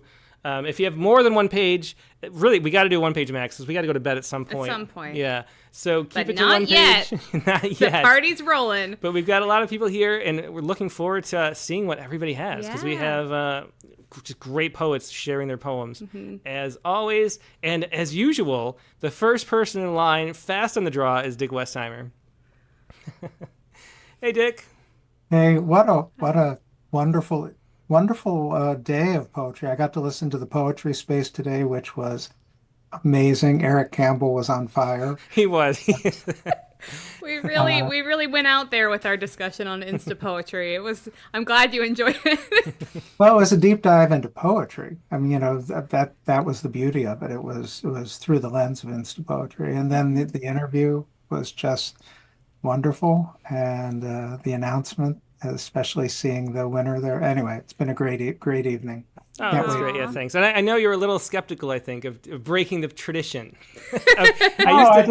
I'm just used to waking up at 3 a.m. and Yeah. checking. So what I do most years is I stay up until midnight and then send everybody's emails at 12:01 so that nobody asks me when the announcement will be made because it's like 12:01. Yeah. But this year we did it this way. So Yeah, it wasn't skeptical. It was just like, oh, I'm gonna miss waking myself up in the middle. all right. Well. So what did you do with your prompt poem this week, Dick? So despite my best intentions, I wrote a haibun. Story of my life.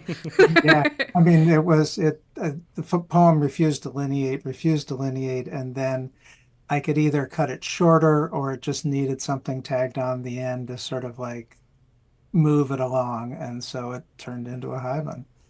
Nice. Yeah. Well, we love haibuns. Let's Yeah. hear it. Perhaps you'll love this one. How I know you'll like the second word in the title because you always like love mentioned in a poem. So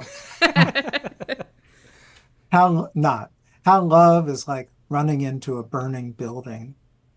I dare you to go without water for a day in the desert, to plant a tree in an open field, to walk in the woods late one night and follow coyotes to the creek. I dare you to eat a tomato warm off the vine, to sleep in the nude on a moonless night, to plant a seed and watch it sprout, to swim in a muddy pond without a suit, to smile at a child who has hazel eyes. Take a nap too late in the day. Laugh, though you know what's to come. Love thy crazy neighbor. And now you've practiced the aria of daring. Love a person you know will die, whose skin will roughen and thin and bruise, whose bones will brittle and easily break, who sooner than you can imagine will forget your name. Since we've met, counting leaves falling from the trees. Oh, that's wonderful cut in that haiku at the end. Yeah. And I did my trick where I was reading the haiku first, You're not supposed to admit that when they're reading live. and it was a great haiku. I've seen where it's going. It's great haibun, Dick. Yeah. Oh, thanks. Well, and yeah, I think reading whatever part first, right? It's this cycle. Yeah, it's through the it. whole cycle through. Yeah, Right. yeah. So the whole idea is that for me is to read when I read the haiku is all of a sudden to look back, what was the title? And Oh, then yeah. read through again, and you just sort of you keep rolling. That's the beauty Yeah. of it. Yeah, that's the magic circle of the haibun. Yeah. Well, thanks so much for sharing a great one, Dick. Thanks. I always appreciate it. Thanks. Bye. Bye. Bye. That was Dick Westheimer with How Love is Like Running into a Burning Building. And next up is Carla Schwartz. Hey, Hey, Hi, Carla. Carla. Yeah, great to see you. great to be here. And fantastic night, and I'm going to keep on this Hyben roll. I thought there was a chance that we would get another Hyben. And it has love in the title. Aww. And my title changed like 3 or 4 times, but right now it is Daring to Love. He coaxed me to make the controller cover. Would you please? And it would be so easy for you. I knew it wouldn't be, but accepted the challenge on a dare. The controller screen had taken on moisture and become unreadable. I spent much of a day at it, measuring, hot knifing, taping, sewing. But what I built wasn't the phone-sized cover he'd expected. It was bold and strong as an altar. It covered the entire console, not just the controller. I slipped it on and it fit perfectly. No wind would pry it off. No rain would seep through. All day I watched this cover becoming. I worked with such determination, such attention. I let go everything else. What I created, this cover, a love poem. When I was done, I dared myself not to be finished.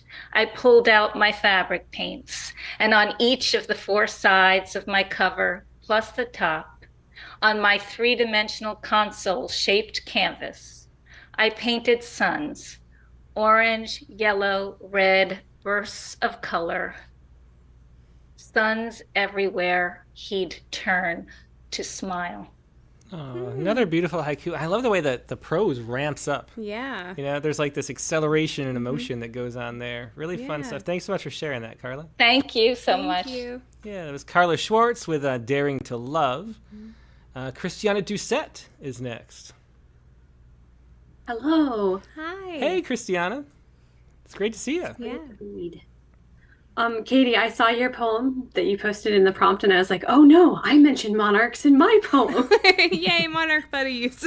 Yeah. Well, did we see one? Didn't we see one riding our bike or something recently? I've seen a lot. Like on the Yeah. bike ride today, I saw a ton because that's what happens when you write things into poems. They come out at you. Yeah. They do. That's the thing, the magical Well, thing that we were kind of hinting at with I Molly, have my actually. my zinnia garden out front, and like it is so full of butterflies and moths and all kinds of different things right now, and so like butterflies are on the mind. Yeah. I think. All right, so what So, did you do for your poem? Yeah. This one I was thinking about back during COVID, when everything was so shut down. At one point, I pulled out my great grandmother's dishes that I was given, and we did like a tea party for my kids who were like little, but like with the fancy glass dishes and everything, and how hard we were working to make those moments like special and family oriented in the middle of everything being so wild. So COVID isn't even mentioned by name, but that's what sparked this idea for me Yeah. this week. So I'd be happy to read. Yep, I'm all set. Go ahead. If you're feeling worn. If you're feeling worn this weekend, open the hutch and take out great grandmother's china. Design a name tag like a scrapbook page. Stage the table. Pile Mary Berry's labeled lemon biscuits on the gilded tray. Say, today is a reason to celebrate. Imitate an English queen serenely reigning over snack time. It's past time to pile fake pearls, add ribbons to corkscrew curls and sugar cubes to Earl Grey. Some days are dark. Their stark shadows reach itching arms into everything. Unstitching hooks seam rippers through reality's broken fabric and pulls, finding the selvage edge and patching across the gaps where the rash peeks through. I dare you to take today and darn the dark behind monarch wings. Take the bitter things with tea and still find a way to be and make life beautiful. Splendor's not delusional. Dark doesn't disappear, but you persevere. You take your tender and render it into art, embroider flower vines into lifelines, pour the cup, drink it up, braid the buttercup crowns, wear the gowns into an ordinary afternoon, and turn those teaspoons into sanctuaries. Leave the bitter loose leaf troubles at the bottom for someone else to read, while you dance barefoot, stare-proof, freed. Make your day extraordinary. That was great. I love a bunch of these poems. I love the way that the I dare becomes a kind of refrain that really propels the poem along. Yeah, that's wonderful. Yeah, it really was. Yeah, thanks so much for sharing that, Thank Christina. you. Also makes me want to bake Mary Berry's lemon biscuits because I've made They're them really before tasty. and they're amazing. Yeah. Well, now They're I'm my kind of 11-year-old hungry. favorite, and she's at the point where she can like do baking herself in the kitchen Aw. and clean up, and it's awesome. I'm so happy to be at this stage. I will happily stay at this stage as long as possible. That's great. Yeah, well, always great to see you. Thanks, Christiana.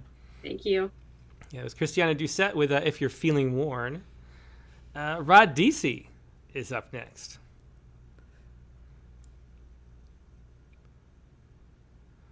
Hi, Hey, Roddy, good hey. evening. Hello, Hi. good to see you. How is everybody? We're great. Great. Yeah, really fun night. Yeah, it was really great. I'm going to bring everybody down a bit now. Well, the whole thing is an emotional roller coaster, Yep. which is how it's supposed to be. Yeah, Yep.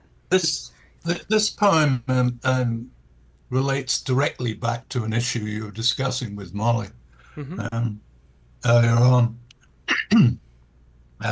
It's called Dare to Think of Death. Oh, that's interesting. Yeah. Okay.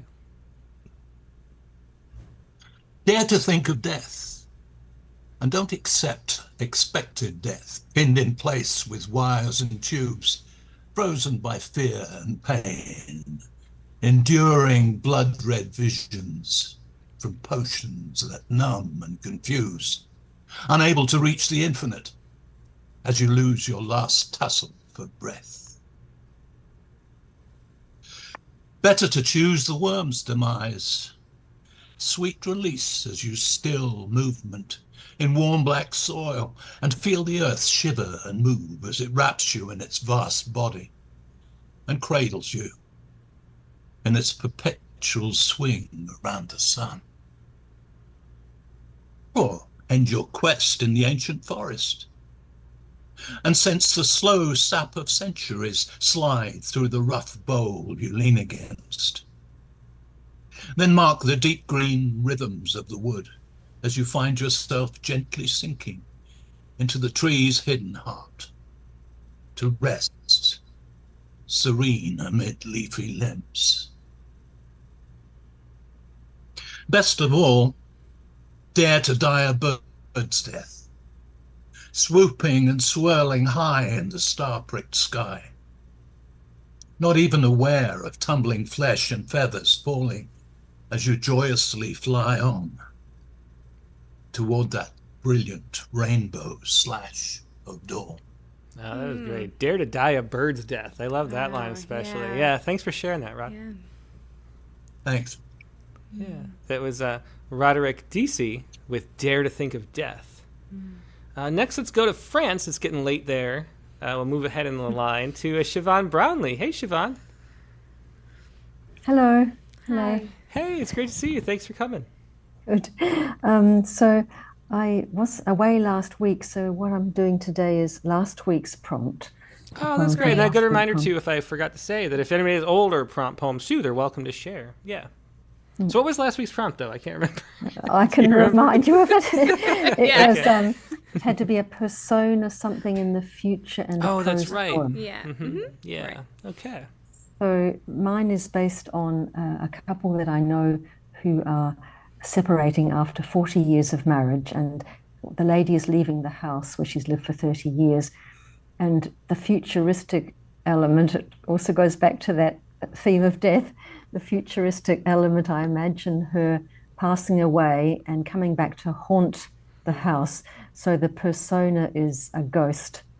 And so it's a paragraph of prose. I would call it more a microfiction than a prose poem, because at the end there is a kind of a twist, which is something you often get in short stories relating back to something earlier binding it together. Well, if there's anything we've learned over the years about prose poems, it's that no one knows what it is. It's just whatever you call it. So, or it's on a continuum, as you said, between prose poem, microfiction. There's a continuum. It's not entirely yeah. separate. I mean, I do think the continuum is between your mind and your heart, kind of your mind's eye and your body or something. But anyway, yeah, let's hear this one. Okay, so it's called The Kitchen of 164 Grande Maison Street. He tells me there was tomato sauce spattered on the walls and even on the ceiling. He tells me there were empty wine bottles, a knife. The gas was still turned on. He's cleaned it all up now. Unstable, he mutters. Head thumping, right hand aching. There's a gash between my last two fingers, an accident of open flesh and blood. It's a stark memory. Now, long after, I'm floating in that kitchen at night, returned ethereally, softly floating. There's a new floral tablecloth. He always liked pretty things. He didn't like my gnarled sloped back, my greasy fingers that left traces on the doorknobs, the smell of cigarettes in my mouth. Mimi cocks an ear. Quiet, Mimi. I like haunting this old tiled floor kitchen, this wizened friend that I had breakfast with for 30 years. On my ghostly right hand, I have only 4 digits. Frustrated surgeons could not save my little finger. After the tomato sauce incident, I curtailed my drinking frenzies. It was one catalyst less for arguments, but only one. When he asked me to leave, I moaned like a wounded bear. But now I playfully possess this kitchen, a gentle poltergeist. At each visit, I displace an item: salad spinner, paper towel, oven glove, olive oil, dishwashing liquid. Blast, where is it? Little by little, he is doubting his mind. Unstable, perhaps. Yeah, that really transported us there as a ghost. And as you were reading that, like it was planned or something, our printer turned on for no reason. No reason. And so apparently the ghost in the room was letting us know that it was here too. Yes. Well, thanks so much for sharing that, Siobhan. It was wonderful as always. Thank you. Thank you very much. Yeah, thanks. Have a good night. Okay, thank you. Siobhan Brownlee with The Kitchen of 164 Grande Maison Street. Next, let's go to Douglas Silver. Hi, Tim and Katie. Hi. Hey, Douglas. Good to see you. I'm doing well. Belated congratulations to you two on your engagement. Thank you. I haven't been here for a couple of weeks, but I usually check it out on the next day, and I heard the good news, so congrats. Thank you. Oh, thanks. Yeah, that's sweet. Yeah, I sent in a high bun as well. I guess they're contagious, as you said. We should mention that the Hyben issue deadline is coming up October 15th, so maybe it's just in the air. Hey, because we're going to do a Hyben issue in the spring, so keep working those Hyben. Yep. And Katie's goal secretly, we'll tell you the secret. She wants the whole issue to just be Hyben. Because we get so many great Hyben that there's no choice but to fill. And it would be that's never happened before. So come on, guys. I'm counting on you. Whole issue of Hyben, make it happen. Yeah, because really the theme section expands and contracts based on how many poems we want to go. And in theory, we could just make the whole issue. Expanded the whole issue. This is the dream. Okay. So we'll see. I don't know. But we'll figure it. They're all one page, too, which is... They don't have to be one page, Timothy Green. Oh, that's true. Weren't you there for our experimental Hyben episode of the Poetry Space? All right. Well, enough of that. So, Douglas, so what do you got for us with this Hyben? I have one called The High Cost of Beans. I like the title. Yeah. I emailed that in earlier today, yes. Yep, got it right here. I've been thinking, but not speaking about it. Maybe now it's time I write, time we talk about it. If all this doesn't go the way we've planned, the way we've hoped, the way we want, what will we do? Grin and bear it, like last time? Or was it not grin and not bear it? But our words go just so far. What about our actions? Will we leave? I mean, really leave all that we've come to know and mostly love? Do we dare make that move we dreamt of so long? To the purple blossoms blooming in January? To the market with salsas like traffic signals, from green to yellow to red? Would our leaving just be giving them what they want? more of them and fewer of us? And if we leave, would they even notice or care? Paraphrasing Bogey in Casablanca, the problems of two little people don't amount to a hill of beans in this crazy world. So I dare you, if push comes to shove, to dare to more than dream. Thanks. Yeah, thanks, Doug. I love the mixing in of the dare into the haiku, which we haven't seen yet. Yeah, thanks for sharing that. Thanks. Thanks very much, both of you. Yeah, great stuff as always, Doug. That was The High Cost of Beans. Great title. It is, yeah, by Douglas Silver. Next to Hamid Malik, all the way down in Australia. Hi. Yeah. Hi. Hi, great to see you. How are you? You too. Great to see you too. All right. I'll just move quickly. Speech therapy is mine. All right, yeah, well, let's dive right in. I got it. Hopefully it's okay to swear. Well, you know my policy on that. It's A-okay with me. Yeah, it definitely is. All right. Go on, swear, I say. You've swallowed rainbows far too long. Why not paint your days with fucks and shits and bloody hells? And should any eyebrows raise, intensify your song. I practiced this myself just recently and can confirm the joy of party curse. Start in your car, alone. Exercise your mouth with tame selections first. Damn, you jerk. The hell? Your tongue, once on a roll, will spring some juicy sets, and you'll surprise yourself with the speed that you progress. There's no time for timid, so dull, so grey, so beige. Fireworks your speech, my friend, with coloured sass, I say.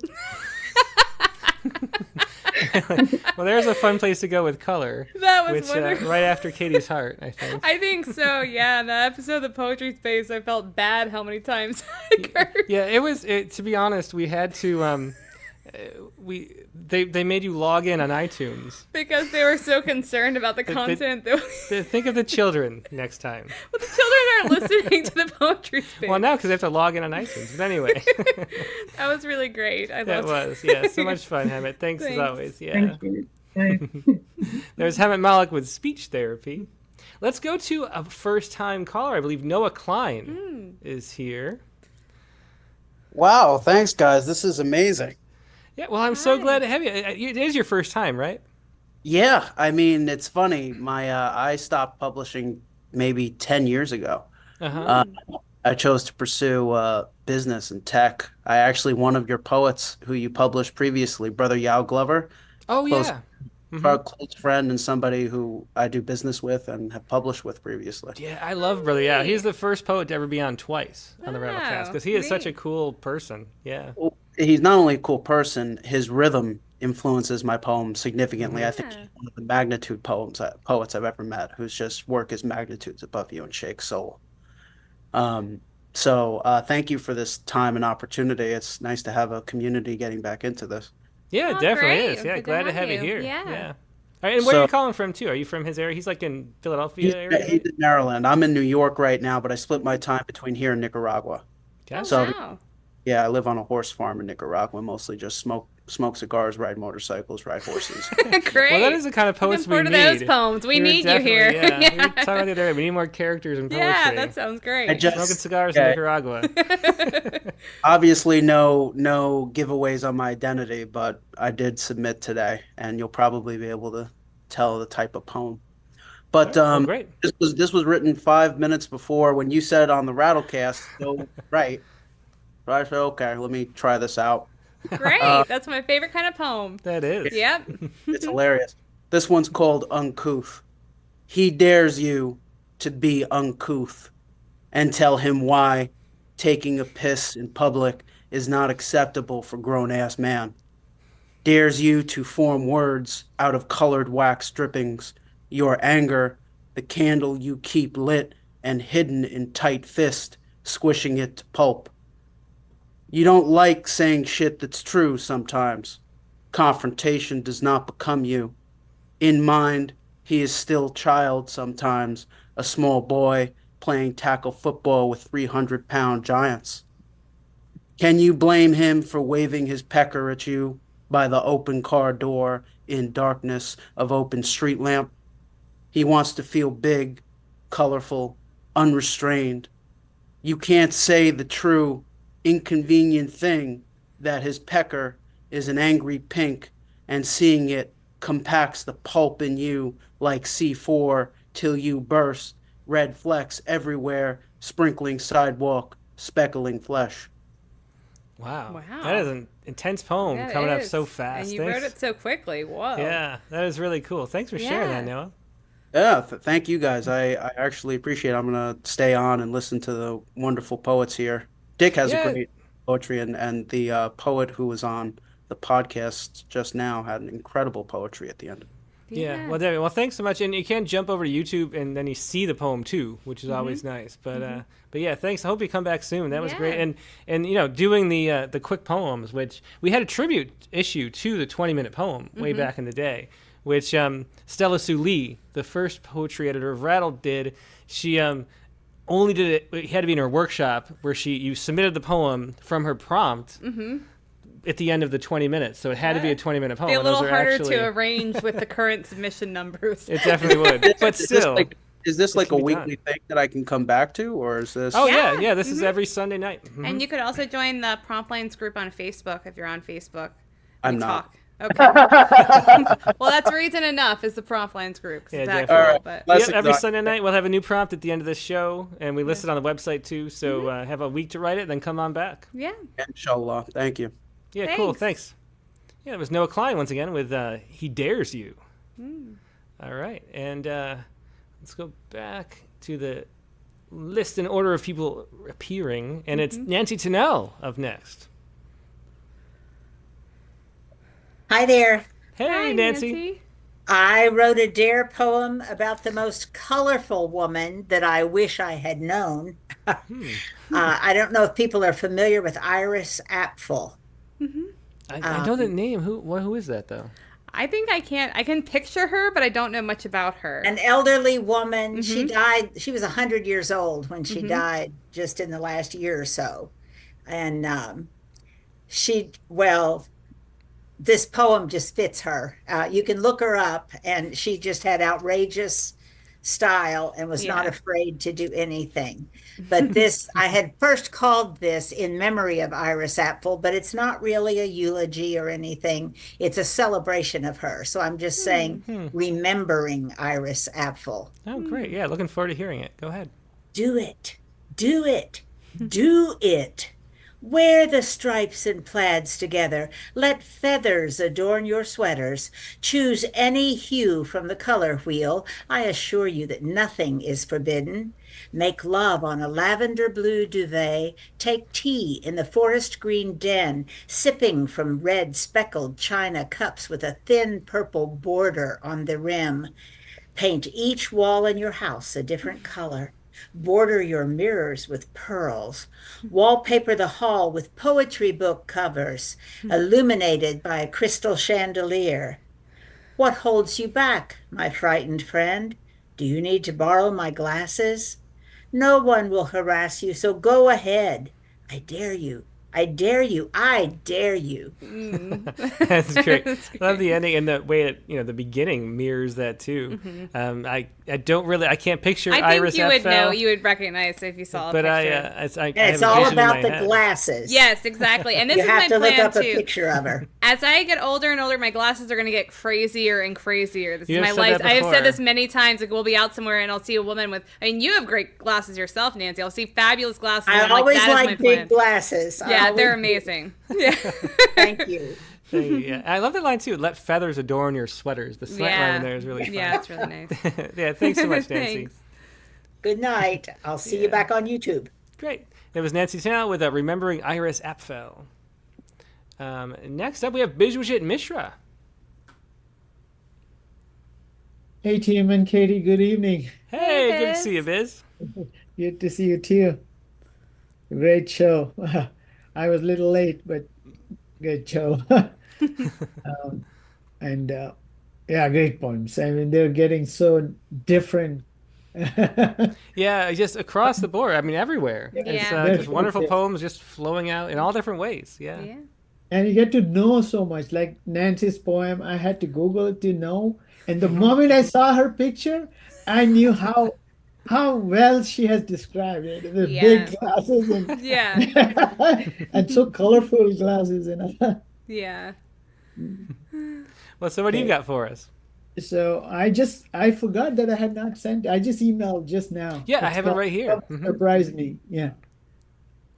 Come surprise me and sing a song, not just in the bathroom, not prayers in undertones in the puja room, neither Hindustani classical, and I won't go so far as asking for rock and roll either. A simple old-fashioned Hindi movie song will do. And how about dragging me out into the car for an impromptu camping trip? Better when it starts raining before even we leave the house. Or saying appreciatively how good my unkempt beard looks on me. After all, that's not all that carelessly left unhindered. Come surprise me, saying that is as beautiful on my face as the dandelions outside our fence. Oh, I love that last line. Yeah, Like, what an beautiful image. to end on. Yeah. Yeah, thanks so much for sharing that, Biz.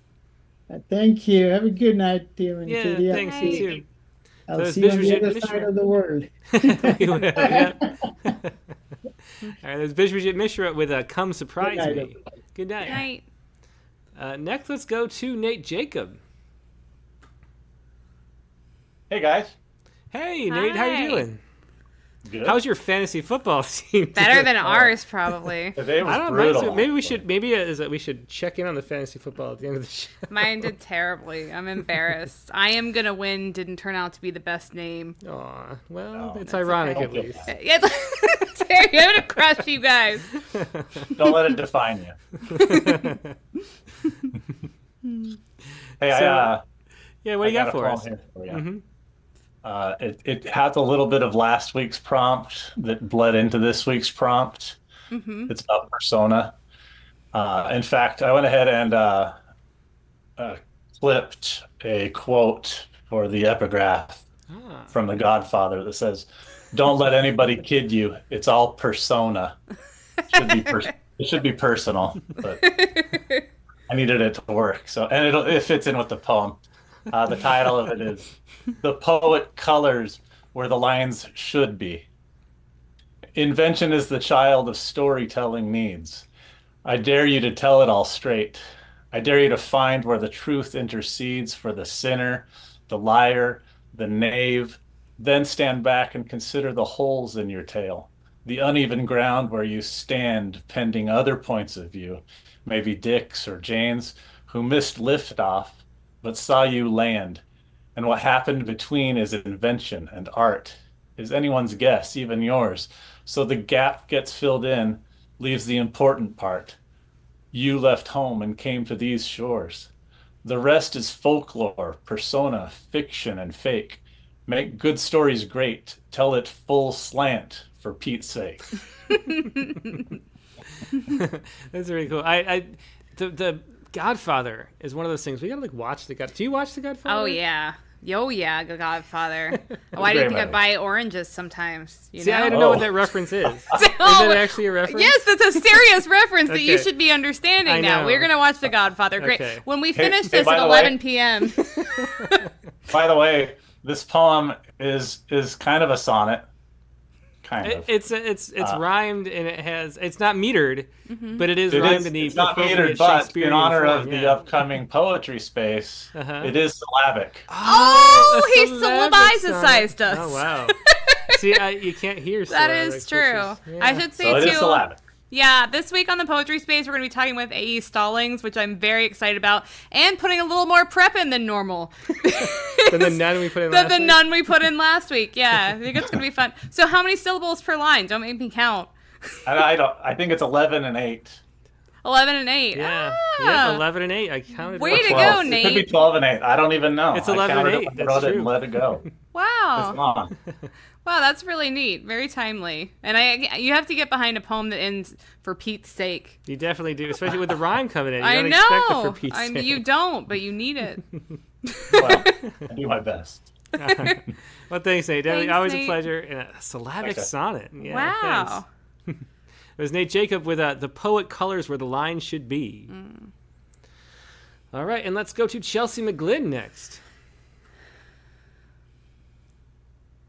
Hello. Hi, Hey, Chelsea. Chelsea. Great to see you. I've got a new mic set up, so hopefully my voice comes in better than it usually does. Nice. Yeah, it's sounding great. It certainly looks Okay, cool, good. too. It definitely does. Yeah. Right? I know it. I look like a gamer. I know, you look serious. I like it. So my poem was, I guess you said we have to dare someone, but instead I have someone dare me to do something. I figure that counts. works too. Yeah. All right, good. So yeah, my poem's called Meditation Attempt, number 246. We go searching for a creek that matches her every desire. A gentle breeze, water tumbling over stone, the interplay of sunlight through the cracks between leaves. Like an augur, she reads the language of the lichen, holds a vigil with the oaks, pats each rock where she imagines their heads would be, and tries not to soak her socks. I ache to be a vessel emptied, instead of filled and still wanting, to exist without an asterisk, without my thoughts always metastasizing to another annotation, where my references all have references. Above us a hawk cries, a hymn stuck in its throat. My mind hinges back into the sunlit afternoon. I try to imagine nothing but the feel of the rough rock grooved under her foot. She lived without the artifice of revision, raw clay molding herself into herself. I believe in fairies, she tells me without preamble. What do you believe? I wish I could explain my own fumbling doubts, but I won't, because I'm supposed to be here, only here, in this moment, past the clammy clasp of explanation's hands. At the cusp of my own revelation, slick trout dart from shadow to shadow, and I only get a glimpse of silver glancing off their scales. I answer her, arms spread wide, this, all of this, and she dares me to leap over the stream with her. Oh, another beautiful poem. Great ending there. Yeah. Yeah. Thank you. Yeah, it was Meditation Attempt number 246. A good one. That's always my favorite meditation attempt. Thanks so much for sharing that, Chelsea. It's Chelsea McGlynn. And next, let's go to Alex Nova, who I believe this is Alex's second time here, right, That's Alex? right. Yep, that's right. The Hi. second time. Hi. Well, great to see you again. Thanks for coming. Yeah, thank you so much. This has been such an up and down episode. So Molly's work, my gosh, it was incredible. I just let the poem go where it needed to go, and it's called Candle. Yeah, and as you see, for those just listening, it's a structure to this poem, too. Okay. Go In ahead. the cup of my hands, I've been holding you, my candle, day after day after day. The nights, gales of depression, gusting for your flame. I'm so sorry, you guys. This is my dog. Oh, it's okay. Adding to the poem. The nights, gales of depression, gusting for your flame. Your light slipping through my fingers into audience of shadows, crowding the chapel of our home, swaying to our combat ritual. My blazing hope, feigning helpless. A whisper against your howling better offs. No way. No day could be better off absent your spark. You, a tender tremor. You, my pilot light. You, I dare, I dare, I dare. Burn free from the dark. Lift out of my prayers. Glow into a god. You, first fire. Heat giver. Lifelight. Rise up. Yeah, there's been another great use of the I dare repetition. Yeah, right? it's so nice to You can see the repeat it. candle flame Yeah. in the shaped poem. Yeah, thanks so much for sharing that, Alex. Yeah, thank you so much for having me. Yeah, thanks. Thanks. It was Alex Nova with Candle. Mhm. And next, let's go to Stephen Croft. Hey, Tim. Hey, Stephen, great to see you. Thank you. I had to watch last week's show after the fact because of a family obligation, but Dorianne Locks gave us permission to miss the target on the prompt, and she did. You're paying close attention there, Stephen. Yeah. Well, a former teacher of mine, so she's just the sort to start a rebellion, in my opinion. Next time I will try to be on target. But so what I have is I have a poem about someone who's daring and did something beautiful.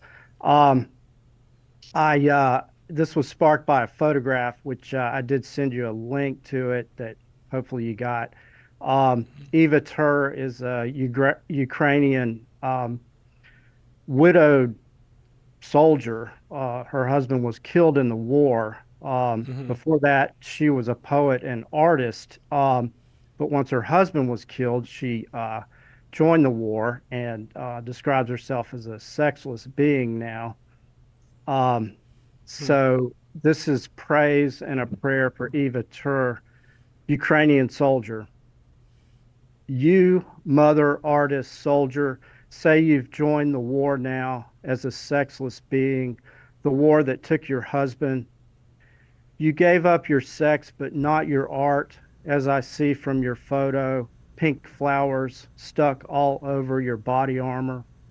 You, adorned with hope and beauty across full battle dress, adorned with what in war isn't, but in you is.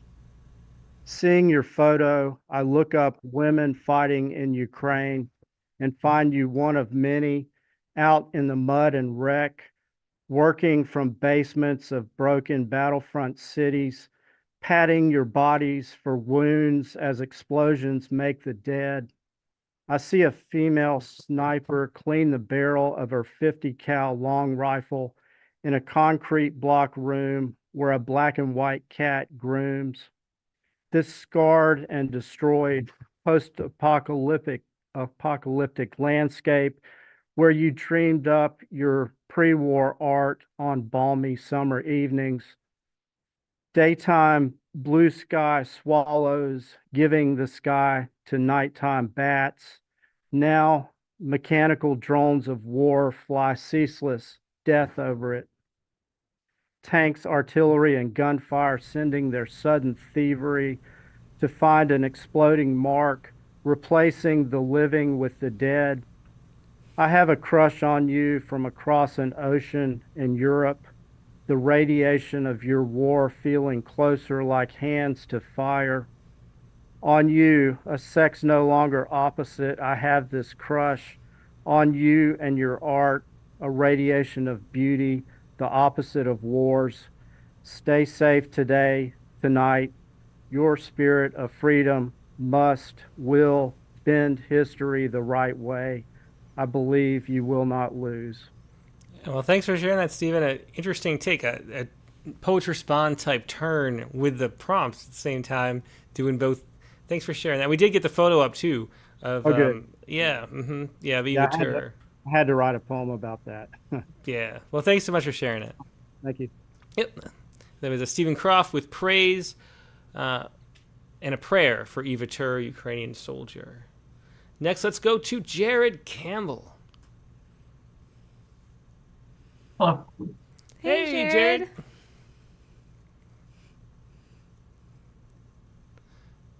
Are you there? There you go. Hello. Hey.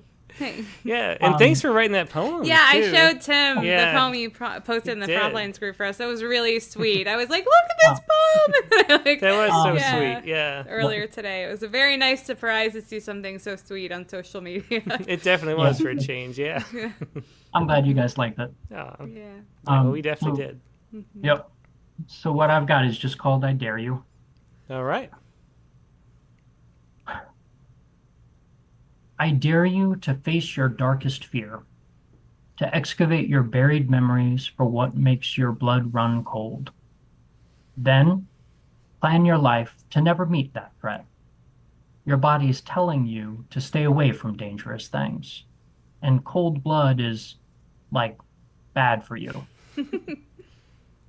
I dare you to dream a golden dream in which your wildest desires quit their hidey holes to play. Then, wake up and go to work. Dreams are for dreaming. Eat breakfast first. You can't eat breakfast in your dreams. I dare you to think of someone you are itching to reconnect with. If you scratch an itch, it never heals. I dare you to not scratch the itch. and I dare you to not regret it. Oh, a very cool poem, and sounds kind of like a challenge, that dare. Yeah. You can't eat breakfast in your dreams. I don't know. I don't know. Let's see how many people will dream of breakfast tonight. Yeah, that's I'm curious. exciting. Making a good one. Yeah, definitely. Well, very cool If you poem. dream of eating breakfast, Mm-hmm. but you can't eat breakfast in your dreams. Hmm. If you dream of eating breakfast, you won't It's get not full. actually breakfast. Oh, Yeah. getcha. Yeah, Nice. that is. Wow. Very cool. That was very interesting. Thanks for sharing Yeah. that, Jared. Thank you. Thanks, Jared. Yeah, it was Jared Campbell with I Dare You. Next, let's go to the reigning prop poet of the month, Mike Bales. Mike Bales. Let it rain, let it rain. Hey, What Mike. he said about breakfast reminds me of a bad Stephen Wright joke. I dreamt that I ate a huge marshmallow last night. When I woke up, my pillow was gone. I've never heard that. That's great. I tell Stephen Wright jokes at work. This would be more like a dare to me. There's a big festival thing kind of going on in different places in the Quad Cities. This is like on a Thursday night, and there's a nice little plaza in Rock Island right around the river. Mhm. Lady wanted us to paint a piano. I turned her down because I wanted to paint shapes, like when I took part in the community mural, and she just wanted people to paint blocks of paint. To me, that's desecration in a way, but kind of neat. Mm-hmm. So I just did this thing called painted piano. Hmm. A woman at a festival said, grab a brush and add your colors. Give this broken piece a touch of love. She rested her hand on a weathered piano. Add some blue notes, she said. Add some notes the color of the sun as it hung low to the west. Be a little crazy, lose yourself. It was a day late in August, and I was taken by shadows of summer's passage. Children by a fountain hopped and raised their arms and danced and twirled while parents watched, a celebration of the season, perhaps for the last time. In a moment of stillness, I heard autumn whisper. It was standing behind my shoulder. I could hear it breathe. A group in the band show the blues they played, a refrain of my college days. A man holding a notebook said, never too late to live again, while the Mississippi reflected the painted sky. Oh, very pretty poem. Yeah, thanks for sharing that, Mike. Okay, Painted piano. Yeah, always a pleasure. And Mike Bales with Painted Piano. Brian O'Sullivan is up next. Hello. Hey, Brian. Hi. Great night. Yeah, great to have you. Thank you. So I'm in the death group tonight. It's called In the End. And yeah, in the end. I dare you, death, to pass us by. You know you want to. Our cozy condo can hold no charms for the mighty one who fuels and dims the stars. Set down your sight, take in the Broadway show. The world can live without you, after all. Trade robes for plaid and ride the cyclone. Have a chili dog, get stoned. Whatever you crave. The unliving never die, so have a ball. I know that Death's Day Off would break the rules. But rules? For you, whose footsteps life calls treason? You choose which laws to honor, break, or bend. But no, we better follow your grim schedule. Let's go, for a rhyme at last can have no reason if a line or a life seeks no decisive. I love that ending, Brian. Yeah, that's great. Hard not to say end. Yeah, very fun. Thanks so much for sharing that. My pleasure. Thanks, Brian. That was In the End by Brian O'Sullivan. The poem that has no end. It does. It just hangs. Hangs. Mhm. All right. Next up, let's go to Mary Lisa D. Diminishes.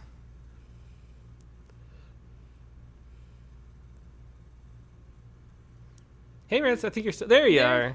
There I am. Hi. Hi, great to see you. Thanks for coming. Thank you, guys. Number one, congratulations on your engagement. Thank I you. have Thank you. to personally congratulate you. Number two, really loved the Instagram Poetry Space podcast.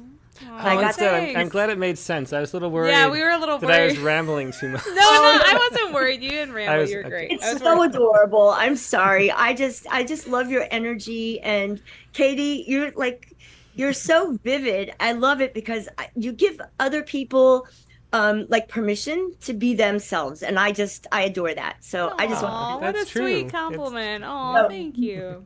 It's true. And now I'm going to apologize for my really long persona prose poem because I know that Katie prefers shorter poems today. So, okay, I'll try to read this kind of fast. Okay. read it at its own pace. That'll be great, That's Mary fine. Lisa. Yeah. Okay. Oh, and thank you for the prompts also, by the way, because wow, I've been like really coming up with a lot of stuff because of them. So Oh, that's wonderful. Great. Yeah, that is. More prolific. We'll put it that way. Okay. So, and now a few words from her last car. She didn't think of me as furniture, even though I sat her as a chair would. She didn't think of me as a wagon, although I carried her and her things. She didn't call me a closet, although I held her coat in December. And despite all the meals she'd eaten at the wheel, she didn't consider me to be a dining room table. She couldn't remember the last time I was abed, although she slept in the back of a truck on the way to Canada when she was 14. But that wasn't me anyway. That was another older cousin, maybe a Chrysler or a Ford. She never considered me to be a room, although she invited lovers to join her sometimes. She never called me an instrument, even though I was finely tuned to sing in a pitch an expert mechanic's ear could fix if off key. But even out of tune, off pitch, I'd let her drive me anywhere. I was her lullaby, she said, and we started small. Midnight runs for chocolate tubs of ice cream, yard sales, shopping malls, movie theaters. But she wanted more. I agreed. The commune of concerts and ocean treks. 17 hours through the Blue Ridge Mountains to fields in Tennessee, 7 hours to New Hampshire, her left knee screaming underneath the poetry podcasts, playing as we zoomed through Connecticut, climbed Vermont mountains, no lie, and me running quietly as possible during my escorts. She fed me well, kept me clean, said I could be more than her song, I could be her home if need be. This piqued my interest. To have her wholly inside me almost always, I counted on her nature, knew she couldn't stay put in one place for very long. So even if she left me, she'd return. No form of public transportation provided entry into the social world, while also offering my womb-like isolation. To have her cake and eat it too. To be both inside and outside at the same time. To be stationary and moving simultaneously over freeway quicker than wind. And then to reach a place where she'd park me, let another driver fly her over oceans to land in other countries, strapped in the belly of larger instruments, louder, faster, bolder through the sky. Jet set, she always wanted more than I could provide. And even as she swore allegiance to me, she boarded more than one boat in her lifetime, more than one plane, more than one bus or train. But we had a modern love, an open relationship. I never stepped out of my vow, though, to carry her through life, 2 movements, hers and mine, as one, so that even if we moved backward, our direction forward into the future couldn't be reversed. She was as much mine as I was hers, till death do us part. It was only a question of which would go first. I know I was only an extension of her muscle memory and reflex, but also a light in the night, a shower of glow on the road, an illumination spilling like liquid, a river, an uphill flow.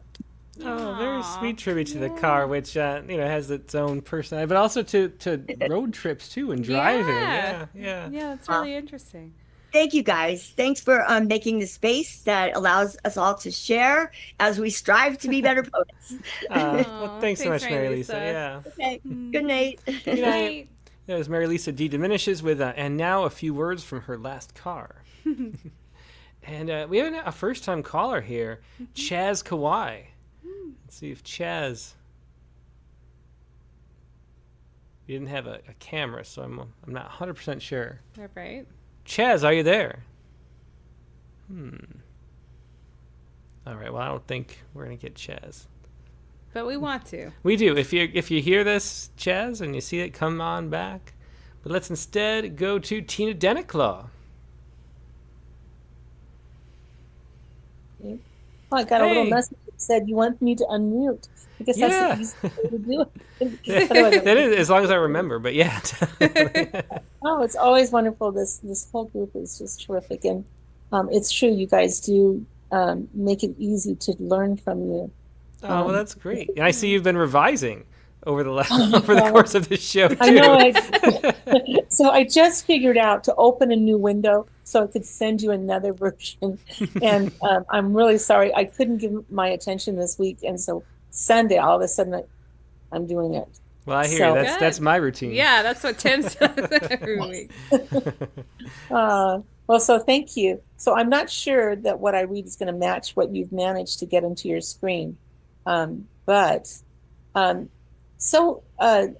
have written about the ultimate dare, and the ultimate dare is to put your hand onto your kitten or your cat's belly. And so that is what it's like. The cats do not articulate their words very well. Mm-hmm. And so it doesn't actually say, I dare you. You have to see that that's what it is. I also have don't you dare in this poem also, which I don't actually say the word dare, but I think it's probably going to be clear. Okay. So that's that. The colorful part, because I kind of forgot about the colorful part. She is tortoiseshell calico, and she's predominantly orange. And she's working on being 19 years old. She's 18 years, 4 months, and she's still as ornery and playful as she was as a kitten. Aww. So, yeah. So anyway, so I'll get right to the poem because we still have other people to go here. Go ahead. Yep. All right. So Slobber is the name of my poem. Okay. Kitty half sits on my husband's lap, half lies against his chest, her snowy tummy in full display, a trap. Sitting next to them, I reach to feel the warmth of my kitty's belly. I've done this before. No doubt I will provoke an attack.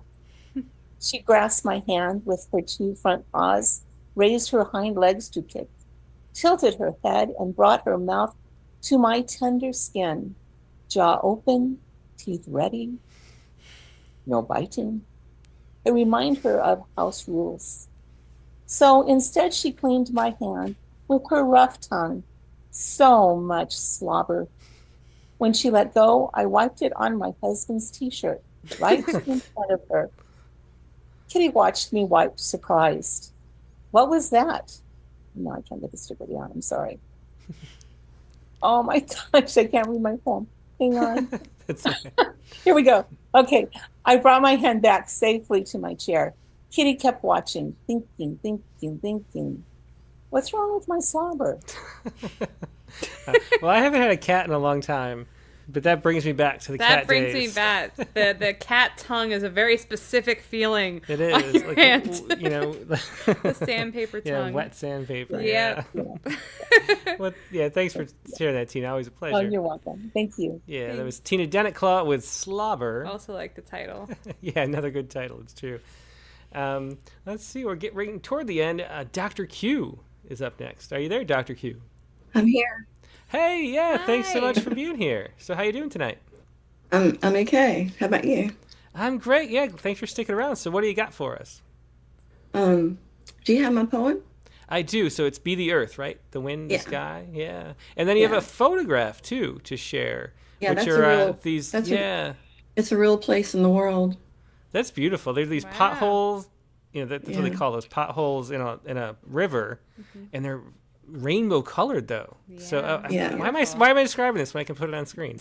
I don't know. Screen view. There you go. That's pretty funny. You're used to it. Well, for the radio version, but usually I put it on the screen first. So here we go. Be the earth, the wind, the sky, the fire, the water. Do you remember the music of Sinatra, Old Blue Eyes? Have you met Van Morrison's Brown-Eyed Girl? Do you have a green-eyed Irish neighbor? Or have you felt the sun beaming from blazing amber eyes? Maybe you've met an albino with the rarest of rare lilac eyes. Do you know someone with gray eyes as distant as a ship on the horizon? Perhaps we've all met a green-eyed monster on display in the subway, in the hallway, and maybe it's feasible that the hippie with beads tote too many weeds and his eyes are red. Eyes are colorful, and so are people. You don't have to do anything notable to be colorful. Just be you. Just as the grasses are green, the skies are blue, amber waves the grain, as the oil that feeds the intoxicating flames. As time ebbs and the river flows over aquatic plants and quartzite rocks and waters glisten, we live in a vibrant world in our own light. Columbia's river of 5 colors, the force of nature. Ah, very beautiful. So that's what that photo is then, huh? Columbia's river of 5 colors. Wow. That is beautiful. It's a real place. Yeah, yeah, look at that. I want to go. Yeah, me too. Thanks for capturing that so well in a poem. Yeah. So it wasn't really a dare, but specifically because I feel like we're all colorful in our own little way. Ah, my red sunburned face. Okay. Yeah, Thank thanks you. so much for sharing that. Thanks, yeah. Dr. Okay, Q. bye. Bye. That was Dr. Q with Be the Earth, the Wind, the Sky, the Fire, the Water. And Chaz has unmuted. Are you there, Chaz? I am here. Hey, thanks so much for being here. Do you have a poem to share? Thank you. This is my first night in, and I don't seem to be able to bring up my poem or come into Zoom correctly. Okay. Well, if you have your phone, you can just read it and we'll listen. How to do it is to normally email it to promptlines@rattle.com so I can show it. But if you want to just read what you have, feel free. Yeah. Okay. I don't have anything. I'm sorry. Oh, that's all right. Well, maybe for next time. But where are you calling from, by the way? Right now I'm in Houston, Texas. Well, you are not far was from not us. far from us. Yeah, well, I was thanks for trying being to get here. on to find out who the winners were, and I couldn't find the winners either. Well, it's back on, if you scroll back on YouTube at the time, or you can go to, as we said before, rattle.com/W2024 is a list of them. But yeah, thanks so much for being here. This is the prompt lines at the end of the show. We do this every week. So we have a guest normally, then the prompt lines. There's a prompt every week to write a poem for, which Katie provides. And so if you want to stick on and then hear the prompt for next week, share a poem next week, that'd be great, Chaz. But thanks so much for being here. Thank you. All right. Aloha. Yeah, thanks. So that was Chaz Kawai. And hopefully we got a poem next week. Let me see. So Ted Bernal-Guevara is always watching and always includes a interesting image with his poems. And so here this is rulers, a whole series of sort of stacked rulers is what we got for Ted Guevara. And let's see what his poem is. His poem is Measureland. This is hilarious. I bought 3 measuring tapes last night. I was gonna say online. Like I was like obsessing over which. I spent way too long picking out the measuring tapes. Yeah. It's so weird. Because our next house needs a closet makeover. Yes. Oh, and it's getting one. Yeah, and it's getting one. Yeah. All right. So here's Measureland. This is Ted Bernal-Guevara. Dear lady, we don't know it any other way. So what is the disability? So your foot is higher than the other? So I shake for all eternity.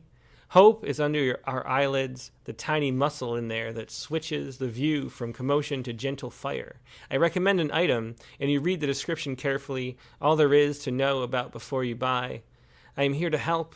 Would that be all? Or the focused world needs more emerald or pleasant pink? No, you say, you've done enough, heightening my heels to equal level. How about when our eyes are struck open and blinks are in short supply? Ah, you ask of Measureland, she says. Between you and I, that reality lacks a cup of tea or downtime.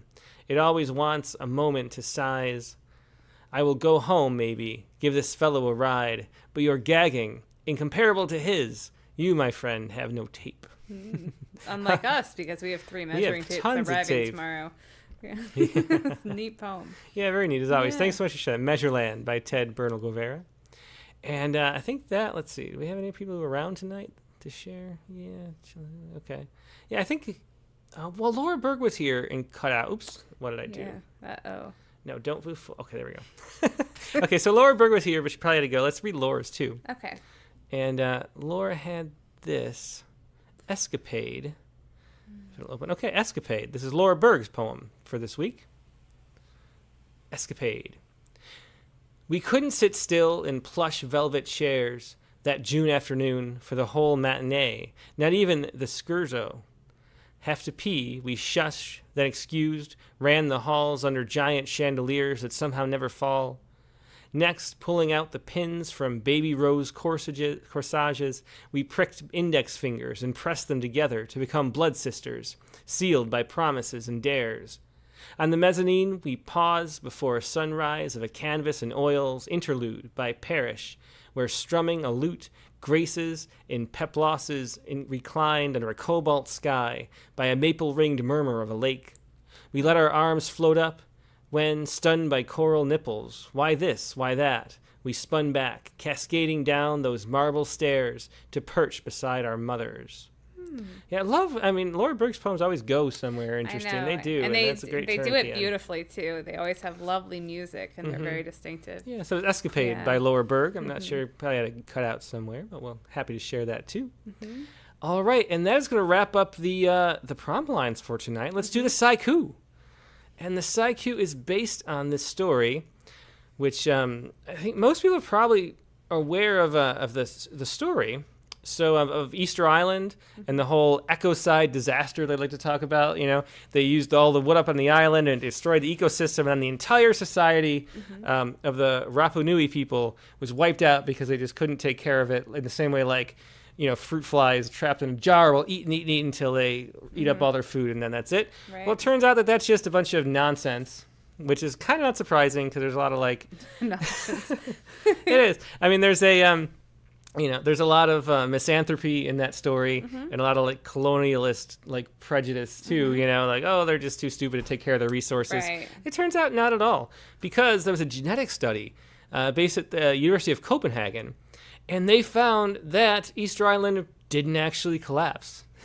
What it turns out they did is just mix with other Pacific peoples, and so there other people reached that island too. That was one of the things that we like to pretend was that it was only Europeans who found Easter Island with all the Maui statues and all that.